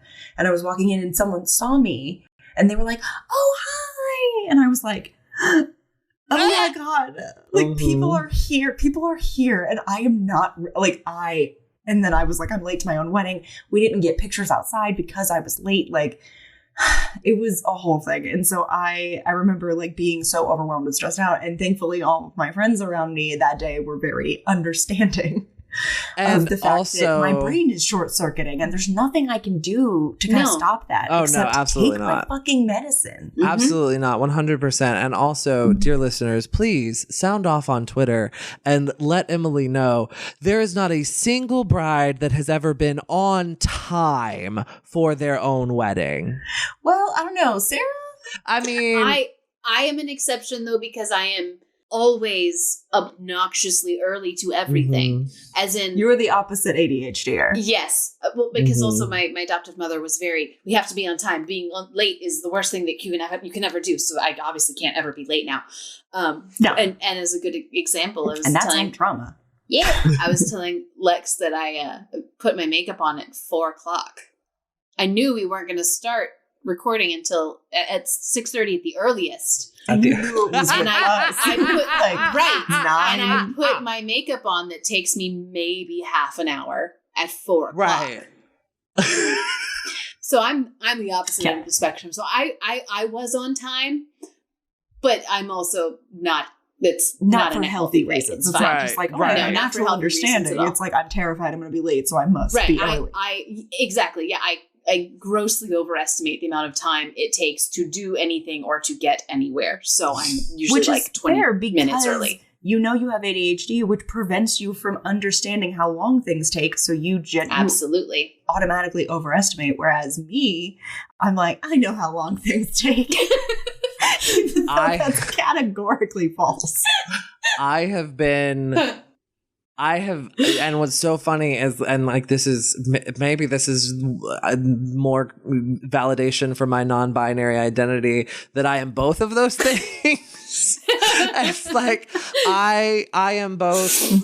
I have been 45 minutes late for a date, and I have been an hour early for a gig. Like, it's a crapshoot with me. Like, I'm usually It's not 'cause you're later than Gemini. 20 minutes. Girl, the duality. Listen, that's a different episode. truly. Gemini sun. Real quick. Yes. I said, back to medication. Mhm. Oh, right. So There's all kinds. right. There's all kinds, and you have to make sure you're and the thing about Yes. psychopharmacology, like the thing about psychopharmacology is it is nothing like treating inflammation. It's nothing like treating infection. Like, you get an antibiotic for an infection, you're good. You get, some Tylenol for a headache, or some Excedrin migraine for a migraine, or Botox for a migraine. Like, these are things that we know work. But largely in psychopharmacology, there are so many medicines that, like, we're not really sure why this works. But it does. So, and then sometimes it just stops working. And especially with things like bipolar disorder, like I have, and I will never forget, like, I had gotten the diagnosis, and I was kind of fucked up about it a little bit. Like, I was trying not to let it, and I'm sure you guys remember when I was going through this process, I was talking to you guys too, because it's very scary. And like, so when I got the new diagnosis of bipolar 2 disorder, was it scary? Absolutely. But largely it was kind of relieving, because it's like, okay, we're getting more specific, because like it didn't, like, they were treating me for major depressive disorder and it wasn't working, and I thought it was me. And like, yes, the fact that I experienced psychotic symptoms is scary, but like, psychosis isn't a bad thing. Like, it's something that can be dangerous if untreated or unrecognized, but it's not like, I'm not bad or wrong or violent or any of those things. Absolutely. But because of the nature of that, it's much harder to medicate schizophrenia and bipolar disorder, because it's just so much harder to regulate. Like, with depression, like, you're down. You're doing something wrong with your dopamine, or you're doing something, you're not doing something wrong with it, but your brain is doing your serotonin and your norepinephrine and all that. all of those are wacky. a little off. The levels aren't quite right. Somebody needs to turn the gain down. But when you have something like bipolar disorder, bipolar 1 disorder is categorized by, extremes of both depressive episodes and mania. You experience long-term effects of both of them, and it's not cute.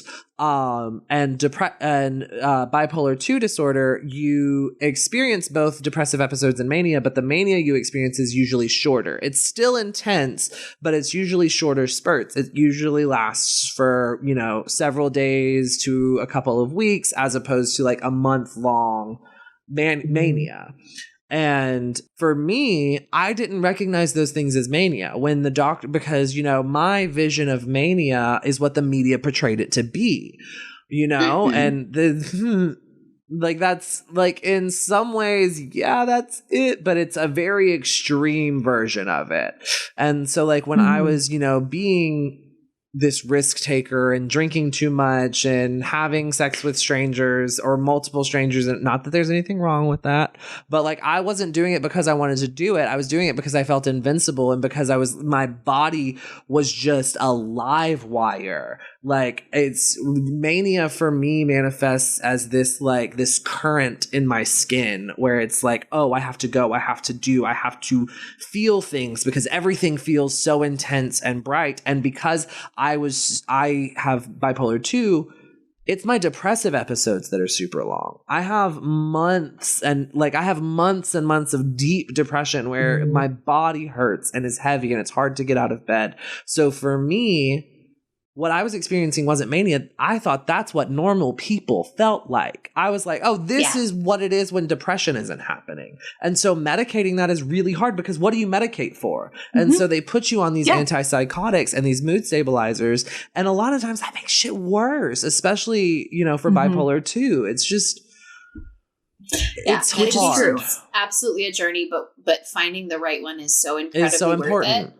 I just recently changed medication and it has made more of a difference than I ever thought medication could. Cause I tried a whole bunch and they did some stuff and I was like, oh, okay. So this is probably as good as it gets, but it's not necessarily. And it's helped me tremendously, even with my fibromyalgia pain. It's there, but it doesn't bother me as much because my mood is better. And so it's, like you're saying, it's incredibly difficult, but it's so worth it to get on medication and it can absolutely change things. Absolutely. For the better. Something that I did not realize you could do was, so I've been bounced around different medications for depression and anxiety and what the fuck ever. They're like, yeah, I'll try this one. That's been going on for ever. So I recently went to the Mayo Clinic. This is going to be a little bit of a commercial. I'm sorry. They've been amazing. No, seriously, it is next level. Honestly, it's completely different. The two best medical institutions that I have heard firsthand testimonials from in North America have been Kaiser and Mayo. Have been the two that people have consistently always talked just so positivly about. So please tell us about your experience with the Mayo Clinic, and if they want to sponsor us, we are open to it. Yeah, absolutely. But anyway, so the Mayo Clinic, I got referred there by my doctor for GI issues. But during this whole thing, basically I found out that a lot of brain medications can mess with your stomach bacteria, which I didn't know. And so they sent me to what is called a pharmacogeneticist. And yes, I'm saying that right, because I asked 100 times. And I was like, okay. And so basically they took my blood and they ran my DNA. And I had a whole meeting with her. This is how all of my Mayo Clinic things, this was virtual, but it was like I checked in and she came on and she knew everything about me. She knew, she had all of my shit in front of her because they talk to each other. So my GI, when I had CT scans, when I get blood tests, all of it's right fucking there. And they spend a certain amount of time going through and becoming familiar. So she came on with me and she was like, I'm about to read your whole life. Are you ready? And I was like, no. So she went through and she told me, she explained how certain brain medications work. So she was like, I'm going to say some alphabet soup to you, but I'll explain it in a minute. So she was telling me the specific strains of DNA that metabolize certain medications. So for instance, I am on Prozac in the morning. And I'm on a very small dose. And I was like, and my doctor has always tried to get me to go up because she's like, this is a pediatric dose. It shouldn't be affecting you. One of the things that she was able to tell me was that the gene that metabolizes Prozac and all of the other medicines in that family is sensitive. And what that means is that lower doses are going to be better and they have more of an effect on me than, and higher doses could send me into serotonin syndrome. And that's something that you don't want to do because that's fatal. Yeah. And speaking of, she also told me that another one of my genes is blocked completely. And that one is the one that metabolizes brain medicines like Paxil. And I went on Paxil one time and thought I was fucking dying. whole ass thought I was dying. And she was like, yeah, that makes sense. You can't metabolize it. You had serotonin syndrome. I'm surprised you didn't die. I was like, straight. So play Pokedex for me and the dear listeners that we have joining us. Tell us a bit about serotonin syndrome. Okay, serotonin syndrome. So serotonin syndrome is basically where you are taking a medication that is, it does not do the correct thing it's supposed to do. It's supposed to basically gently nudge your body into creating the good feelings. Mm-hmm. But it basically drowns your brain in the good feelings, which is not good. And it ends up creating a situation where you have a racing heart is one of the big ones. It's like, and not just like, oh, like not like I just took my medicine and I'm kind of feeling. No, this is like, I feel like I am actively running and I'm not. Sweating is another one. Dizziness, nausea was a big one. And you can lose consciousness, just generally passing out. But it's that feeling. I personally was overwhelmed. I locked myself in the bathroom and laid on the floor because it was cold. And I was very sweaty, like very sweaty, drenched. Like I had a towel on the floor with me. And my heart was racing. I was in the bathroom because I was throwing up, and I was so dizzy I couldn't stand. And I was like, this is it. Like I remember thinking like, I'm dying. Yeah. This is it. This is like, and I fell asleep on the bathroom floor thinking like that was my last thought. And I woke up the next morning and I was like, holy shit. Like I thought like that was the worst night of my life. And I was explaining this to this person and she was like, yes. And don't take anything else. Like, and she was able to say this one, this one, this one, and this one. You can't metabolize them. Yeah. Oh my fucking God. And that is. And then she went, okay. This one, you are sensitive to these. So if you do take them, make sure you start in very low doses. Like, oh, I don't know, Adderall, which I was taking. And so she recommended I switch to Ritalin, which I did. And it's better. Wow. I can metabolize Ritalin better than I can Adderall. And she literally was able to just read my fucking genes like a phone book, cross-reference with most brain medicines and be like, okay, here's a list of the ones that are good and the ones that are bad for you. Science is the best. I just spent like 10 years of my life taking 14 different medications. Like, are you fucking serious? You could have done this sooner. So this is me telling everybody out there, you can get a pharmacogeneticist. And maybe in a clinic, but they exist other places. Right. With insurance and money. Well, and that's... But they exist and they can do this. This is something that happens and they can do. And that is another thing that is important to touch on. And while we are talking about the importance of therapy and the importance of medication, you know, we are not blind to the fact because I am in this conversation talking about these things. I am not currently medicated. I am not currently in treatment because I cannot afford it. And you know, Georgia Medicaid and Medicare are a joke and their coverage for mental health issues is laughable. We recognize that there is not an insignificant barrier of privilege to getting help for your mental health. And, you know, I would, you know, say to those people, look into, especially people in marginalized and minority communities. You know, there are loads of community, organizations for LGBT and trans youth and adults and resources to help you get at least counseling. There are loads of practitioners and I will, by the time this podcast goes up, the channel on Discord will be live for Lex Talk About It. And I will be putting a channel in there that will have resource links and guides so that you have at least a jumping off point, because it is not insignificant. It is not an insignificant journey, and it is not an undaunting beginning for sure. All of us recognize that. But it is if you are getting medicated, it is important that you get the right one to avoid serotonin sickness or a dopamine overload. If you are somebody who has complex PTSD or and honestly PTSD, like you have more dopamine in your brain, and so sometimes like a medicine like Wellbutrin which floods your brain with dopamine. If you already have an excess of dopamine, you're going to feel really fucking awesome for about 3 days. And then the psychosis is going to kick in because your brain is so full of dopamine. And this happened to a partner of mine. She was That's on, interesting because I was on Wellbutrin for a long time and I never had that issue. And so you might have like your brain can now. Yeah, 100%. And it might have been the dosage that you were on, but literally when this person went to a doctor after this because they were going into fugue states.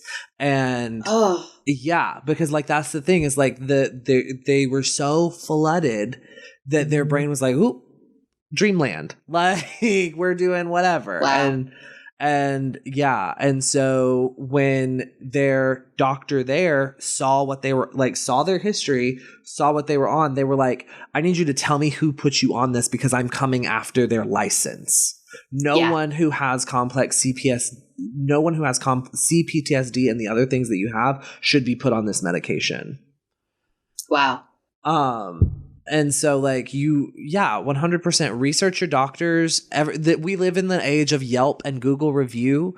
So 100% research your doctors. If you have friends who do these things, like talk to them, look into your community to see what resources are available because it's so hard to go through these things, especially alone. And there's only so much that having a community can do for you. Like I love my Spoonie friends, and by Spoonies, the people who subscribe to Spoon Theory, and I'm gonna let you look that up. I'll put a link to it in the Discord. But yeah, like my fellow Spoonies, my fellow brain weasel sufferers, like I love them, and you know there is something to be said for that camaraderie and that sort of validation that you get. And like, God, I'm so sick of like I can't do any more normies today. Like I can't, like they keep expecting this out of me and this out of me, and it's nice to like have somebody to say that to and be like, I know, right? Like don't you just want to fucking like lay down? And it's like, but we can't because capitalism. But there's only so much that we can do, especially if we're not if we're just commiserating and not, you know, moving towards making things better. And that's, you know, one of my big critiques of mental health TikTok and mental health. This is the same issue I had with mental health Tumblr. There are so many people on there advocating for self-diagnosis. And here's the thing. I am all about research. I am all about going in with an idea of something or operating, like seeing yourself in something and being like, this could be it. Right. And kind of trying to make those adjustments and use the tools that other people with that have used. But I would never have said that I have bipolar disorder before being diagnosed with bipolar disorder because of comorbidity, which we talked about earlier. Like, bipolar disorder can look like so many other things, and bipolar disorder exists on a spectrum. So it's very hard for you as someone who isn't a clinician or someone who isn't a trained professional to say with any certainty that this is definitely what you have, because there's a spectrum of so many different mental illnesses. People manifest it differently. Like bipolar disorder manifests differently in males and females. And my presentation, this is from, you know, the person who diagnosed me. My presentation of bipolar disorder is more in line with that of females than it is with that of males, which is one of the reasons that I went diagnosed as major depressive disorder for so long, other than the fact that bipolar disorder usually doesn't manifest until early 20s. Before that, it's usually diagnosed as major depressive disorder. So it's really important 100% to do your research and have an idea, because if you don't, a doctor's just going to be like, okay, well, whatever. It's this. If you can go in there. Well, they shouldn't. But they shouldn't. They probably will. They shouldn't. And if they're good. Just in case anybody's wondering, they shouldn't do that. You can go in there and say, I have no idea what's happening, and they should still Right. do the job. And But for those of you're you, right, there's a lot of that won't. and for those of you having a hard time getting a diagnosis, if you are going in, especially with things like fibromyalgia and yes, fibromyalgia, you mean the thing that people don't believe is real? that even some doctors still don't believe is real, Quite a few doctors don't believe it's a real thing. They're like, you're just crazy. It's right. fine. And didn't it used to be called chronic fatigue syndrome, or was that something different? So those are two separate things. So there's chronic fatigue syndrome, which is more the tiredness and less the pain. Okay. But fibromyalgia is the main thing with the fibromyalgia is the chronic widespread pain. Right. Which of course winds up in tiredness because everything you're doing, you're battling to not be in pain. Pain and fatigue are like the two biggies. Brain fog is like number 3 as far as like the big symptoms go. But yeah, that kind of goes back to the whole comorbidity thing and why it is good to make sure you don't just self-diagnose. Because one, you can't prescribe your own medication. Exactly. And anything you can get by yourself is not going to be as effective as something, that you can't. Most of the time. Depends on, obviously, there's a lot of factors that go into that. But a pretty good segue into weed. Right. No, 100%. But my main point was with any sort of physical illness. God damn it, I'm out of carts. You're leaving me out. It's my show. No, it's fine. I'm kidding. There's I was so many supposed to order. So many symptoms that overlap. So like just like for me, I have really bad time with my memory, especially short-term memory. That's a symptom of ADHD, ADD, depression, anxiety, CPTSD, and fibromyalgia. Okay. So like it's there's a lot of do overlap. they stack? And they do. They stack right on top. Unlike discounts, unfortunately. It's like the opposite of stackable discounts. That's just like me with my insomnia. Who knows. Yeah, it's important to get somebody who truly knows the human body and how these things work. Because help you see the forest through the trees. Exactly. They can pick out, well, this is the thing that's important, and this is just a consequence of those other things, that sort of thing. Right. And you should absolutely, unless you have that sort of training, you're not going to be able to do that. And totally you should absolutely, you should. It's talk to experts. That's what they talk to experts. Absolutely, 100%. Talk to people from the community and people who are experiencing these things. And if those things sound like what you're going through, you can go to the doctor with that and say, "Hey, I have been researching this, and this feels like it aligns with what I'm experiencing. Can we test for it?" And that's exactly what I did. Actually, that's when I had my fibromyalgia diagnosis. At first, I was worried about something that was like autoimmune, but I did research. I was like, well, I don't have a lot of the like telltale symptoms. I just have the pain and the tiredness and all of that.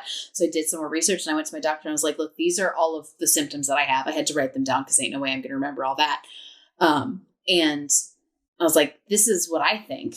And she's like, yeah, I think you're right. I don't think it's autoimmune, but we'll test you for it anyway. And then, go from there. Going in informed is really important because you know what the doctor's talking about and you don't have to sit there and just go, those are all words, which I know we've all done. But yeah, so go in informed, but let the experts help you, I guess. And here's kind of what I'm trying to say. Here's a phrase that is going to change your medical journey. If you are having a hard time getting a diagnosis and you are seeing doctor after doctor and nothing's being done and nothing is being done intentionally, when you bring a concern up and they say, I don't think that's a problem, you need to look them in the eye and say to them, I want it noted in my chart that you are electing not to test me. And they will turn around and test you so fast. Yeah, unless there's a legitimate reason that they can explain to you, like, hey, this is an expensive test and here's all the reasons you probably don't have this thing. Unless they can do that, they'll order the test. Absolutely. Right. And I will also say, just another plug here for Mayo Clinic. When I went to that doctor, I had seen doctor since I was born about my GI issues. Yeah. And I went to this Mayo Clinic doctor and was like, so here's everything I've been experiencing. They want to do surgery on me to close up my esophagus. That's what they wanted to do. They had no reason. They didn't know. They were just kind of like, well, I don't know. Well, we could make your esophagus smaller.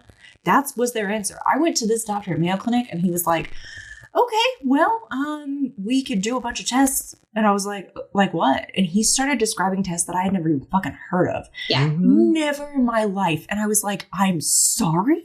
You can test for that? And that's then why specialists are so important.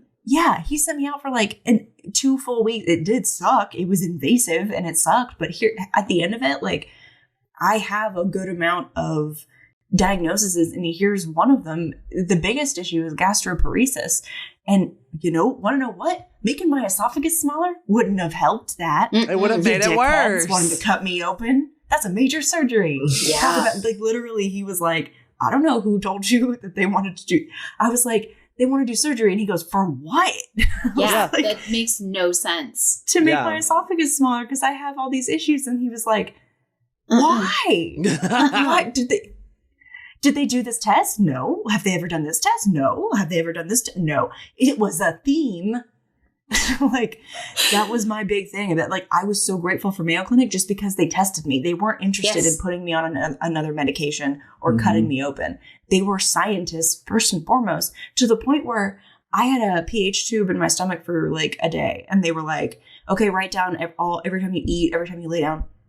And I was like, okay, do you want me to write down every time I smoke? Weed? And they were like, and I thought she was going to be like, no, yes, no, or maybe let me ask the doctor. But she turned around and she was like, do you mind? That's interesting. I'd love to see that. And I was like, yes, we love to see it. They're scientists. They're nerds. That's what they do. And speaking of weed, that is something that if you can partake of it legally, as we have to say, if you can partake of it legally, I 100% recommend it. The times that I have been able to partake legally, it has helped immensely. It is one of those things that can really, especially not even pain helps with that. Being able to eat helps with that. And for me, my main thing is have there been times in my adolescence where I just was trying to get ripped? Absolutely. Because I'm a kid and I did stupid stuff and I lived in the South and there's not much to do.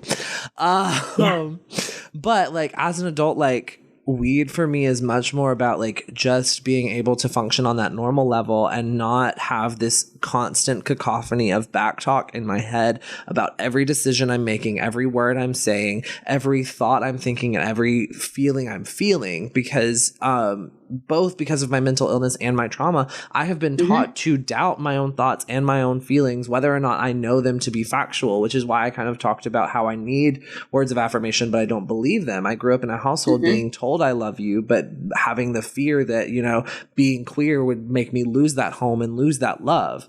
I have constantly been the person that friends are comfortable just abandoning and dropping. And so and I've gone through that very recently. And so it's very hard for me to live alone inside my own head, which is where I got into the ADD thing of no, I can't have music with lyrics when I'm working on things, but I need something else. And I can't sleep in silence. I have to have baby. Right? I have to have a talking podcast or something going on when I'm going to sleep, because if it's just music when I'm trying to go to sleep, no, my brain still goes because I'm not reading an article, I'm not writing. So when I'm going to sleep, I need a podcast to listen to. And Legends of Lanamora is a great one to get you in the mood. But no, truly, I just need something that is going to fill my head and give me comfort. And it's great to have that tool, because I don't want to be on sleeping medication again. I get real weird on sleeping medication. A lot of people do. If I knew without sleeping medication, that'd be great. But let me tell you, a little bit of indica, a lot of a podcast, and it is smooth sailing. Then I don't need and then you don't need these heavy ass sleep medications. Yeah. Ambien. You're gonna tell me Trazodone. I was on Trazodone. Weed. You're going to tell me that me smoking a joint is worse than me taking a Trazodone every night. Right. Lost your mind. The first time I was prescribed trazodone. I believe I was in the 6th grade. Shut the fuck up. They should be arrested. I was in the 6th grade, What? and I think I was on 5 milligrams of, and the first time my mother gave me this pill, we were at a basketball game because we were trying to get me in the routine of doing it. We were in a basketball game, and I passed out on the bleachers, and I was going to say, were you just completely asleep the whole time? I was completely asleep and had to be dead man carried onto the bus because it was an away game. So I had to be dead man carried onto the bus and laying across the bus. And the reason that doctors had this extreme reaction, like, I don't want to make it like, yes, the doctors probably shouldn't have done this, but I don't want to make it sound like they are shitty doctors. I have always been a giant. I am 6'1" now and have been 6'1" since like the 8th grade. Okay, that doesn't change the fact that they put you on trazodone in the 6th grade. Well, they still should not have done that. I was also on 54 milligrams of Concerta, which is the legal maximum of Concerta because it is a Schedule 1 narcotic. People who were medicating you should be in prison. Unfortunately, knowing what my brother was on, a lot of things like that, it was just kind of the times. It's just how it was done. Because I'll say that my mom did not, like, apparently some teachers did tell my mom that I had ADHD when I was a kid, like in elementary school, and she basically was like, no, because if she did take me to a doctor, they would immediately put me on like a super high dose of Adderall, most likely, and fuck my shit up. And she knew that she was like, well, that's not what she needed, and then just pretended I didn't have it, because which is not the best choice, but because oftentimes, especially back then, the goal wasn't having the child live their most fulfilling life and their best life. It was compliance. And so heavier medications meant better compliance, but I wasn't even I had been on Concerta. I had been on like 54 milligrams of Concerta since like the last half of my 5th grade year or the first half of my 6th grade year. Oh my God, that freaks me out. which is also set me up really bad for my life because it's such a strong stimulant. It gave me, I've never had a full-blown eating disorder. I have been close and at times in my life for sure. But it did set me up for disordered eating in that, like, because I was on this really heavy stimulant medication, I would forget to eat. Like, I just, because I would not be hungry and I would be busy doing other things. I would be working. I would be doing this because I could focus. And so like, it was this moment of like, oh shit. Like I ballooned out my senior year because I stopped taking medication and I suddenly felt hungry. And I was like, what the fuck is food? This is new. And like, so I gained my freshman 15 my senior year of high school. And like, and it was crazy because like, yeah, I spent my entire life not being hungry and forgetting to eat. And I still to this day will do that because that's what I was set up for from 5th grade until like my senior year of high school. And so like my eating habits are very bad. And I'm very kind of all or nothing when it comes to eating. And so like, that's why we have to be cognizant of these things. Another thing, like I have IBS now because I had to be on antibiotics and things so regularly as a kid, and it fucked up my gut bacteria. Like that's why I have IBS. I have it because I also have fibromyalgia. Right. Apparently they're comorbid. It's great. I have gastroparesis. Yay. Man, IBS sisters. The word of the day is comorbid. Honestly, but what we're trying to show you is that things overlap. We all three have different variations and colors on this beautiful mental health rainbow. Everybody's a Venn diagram. Right. We all have shades of each other. Like that's why you need to talk to a professional 9 times out of 10 to actually get the correct diagnosis for you, because you can go your whole life thinking, well, I just have ADHD, and then you find out you're autistic. So like, again, haven't had full tests because I haven't had it yet, but I have talked to my doctor who has been like, yeah, it's a possibility. Yeah. And like, that's the thing. And like, again, we're going to get you tested, but Yeah. And like, okay.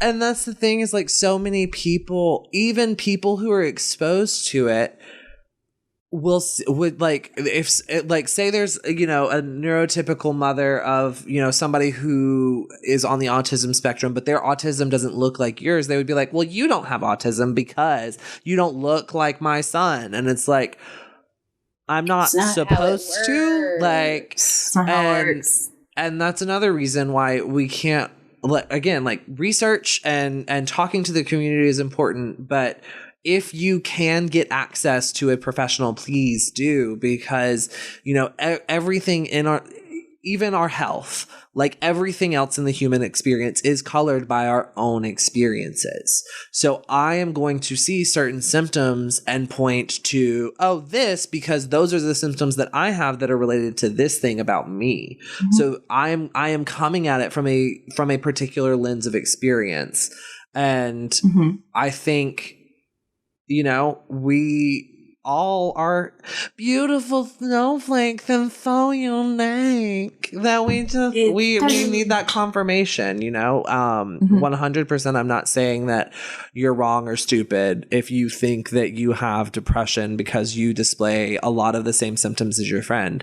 100% not. I thought I had depression. Turns out it's spicy depression, because sometimes I feel like I can race a train. But that also undercuts it, because then later you're like, but sometimes I'm fine. That's right. Like I could read a book. And yes, like when people talk, when you tell a neurotypical person, they stopped taking their medication because they felt better, why would they do that? First of all, you were telling me I shouldn't be on medication in the first place. But second of all, because when I have a cold and I treat the cold and then I feel better, I don't need that medicine anymore. So clearly, so it's this really dangerous trap. And so I hope with our conversation today, I don't hope that we've changed your mind.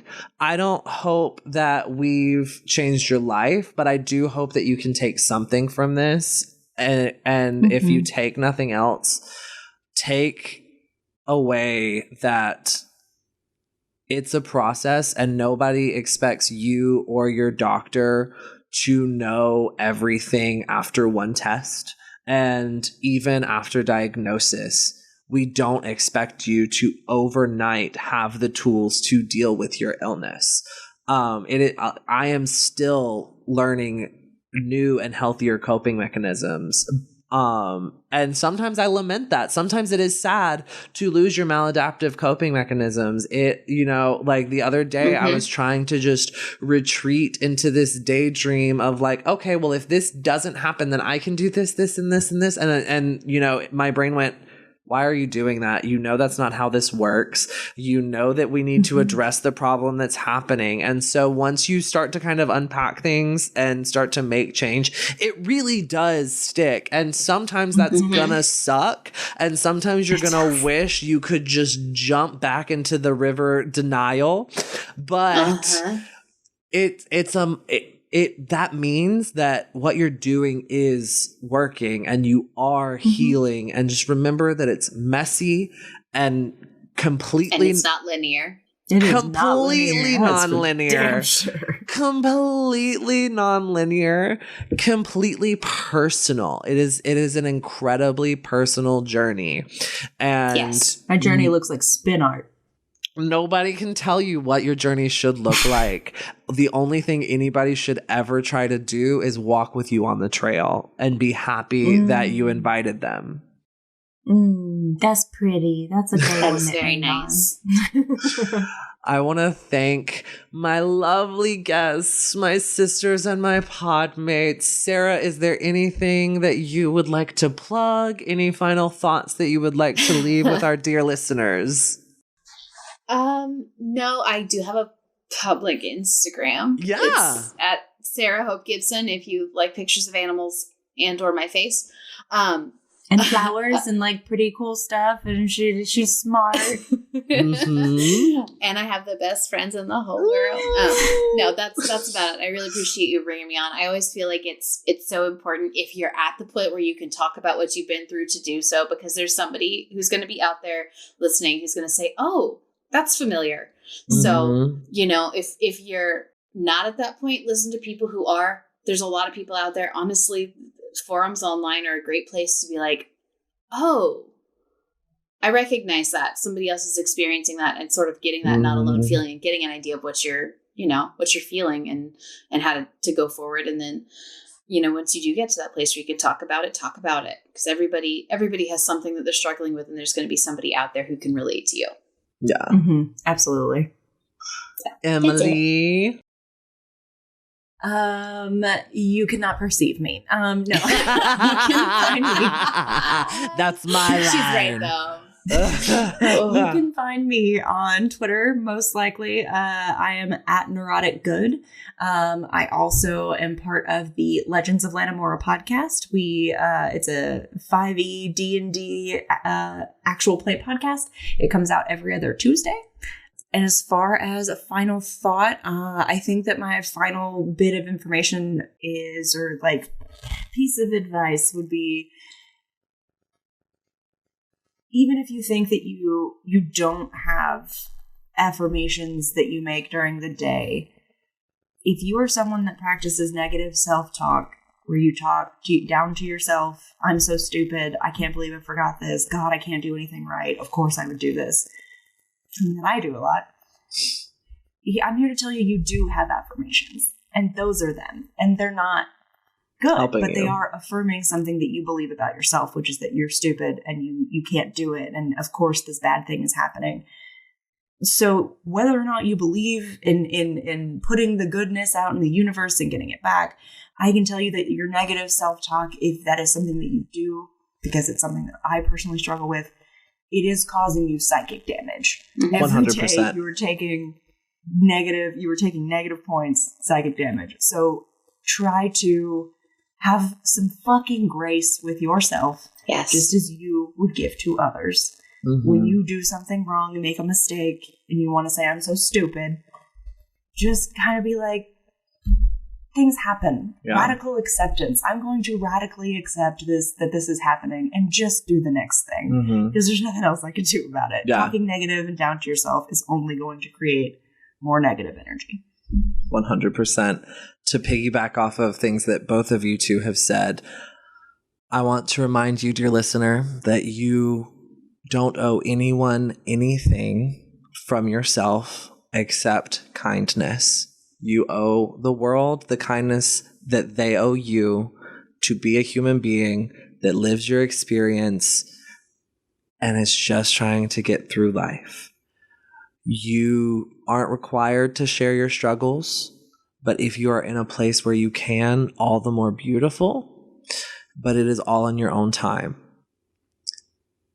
Practice kindness to yourself, and kindness to others will follow.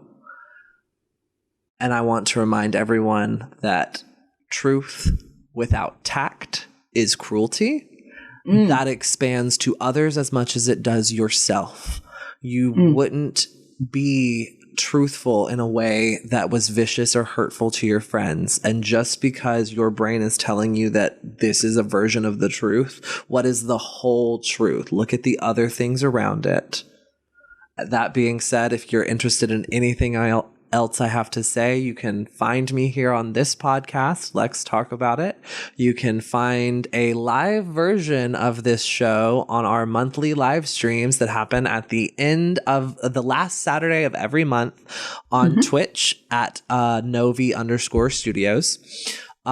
You can also find me on some upcoming projects that are very exciting. We're very excited to premiere here on Novi Studios.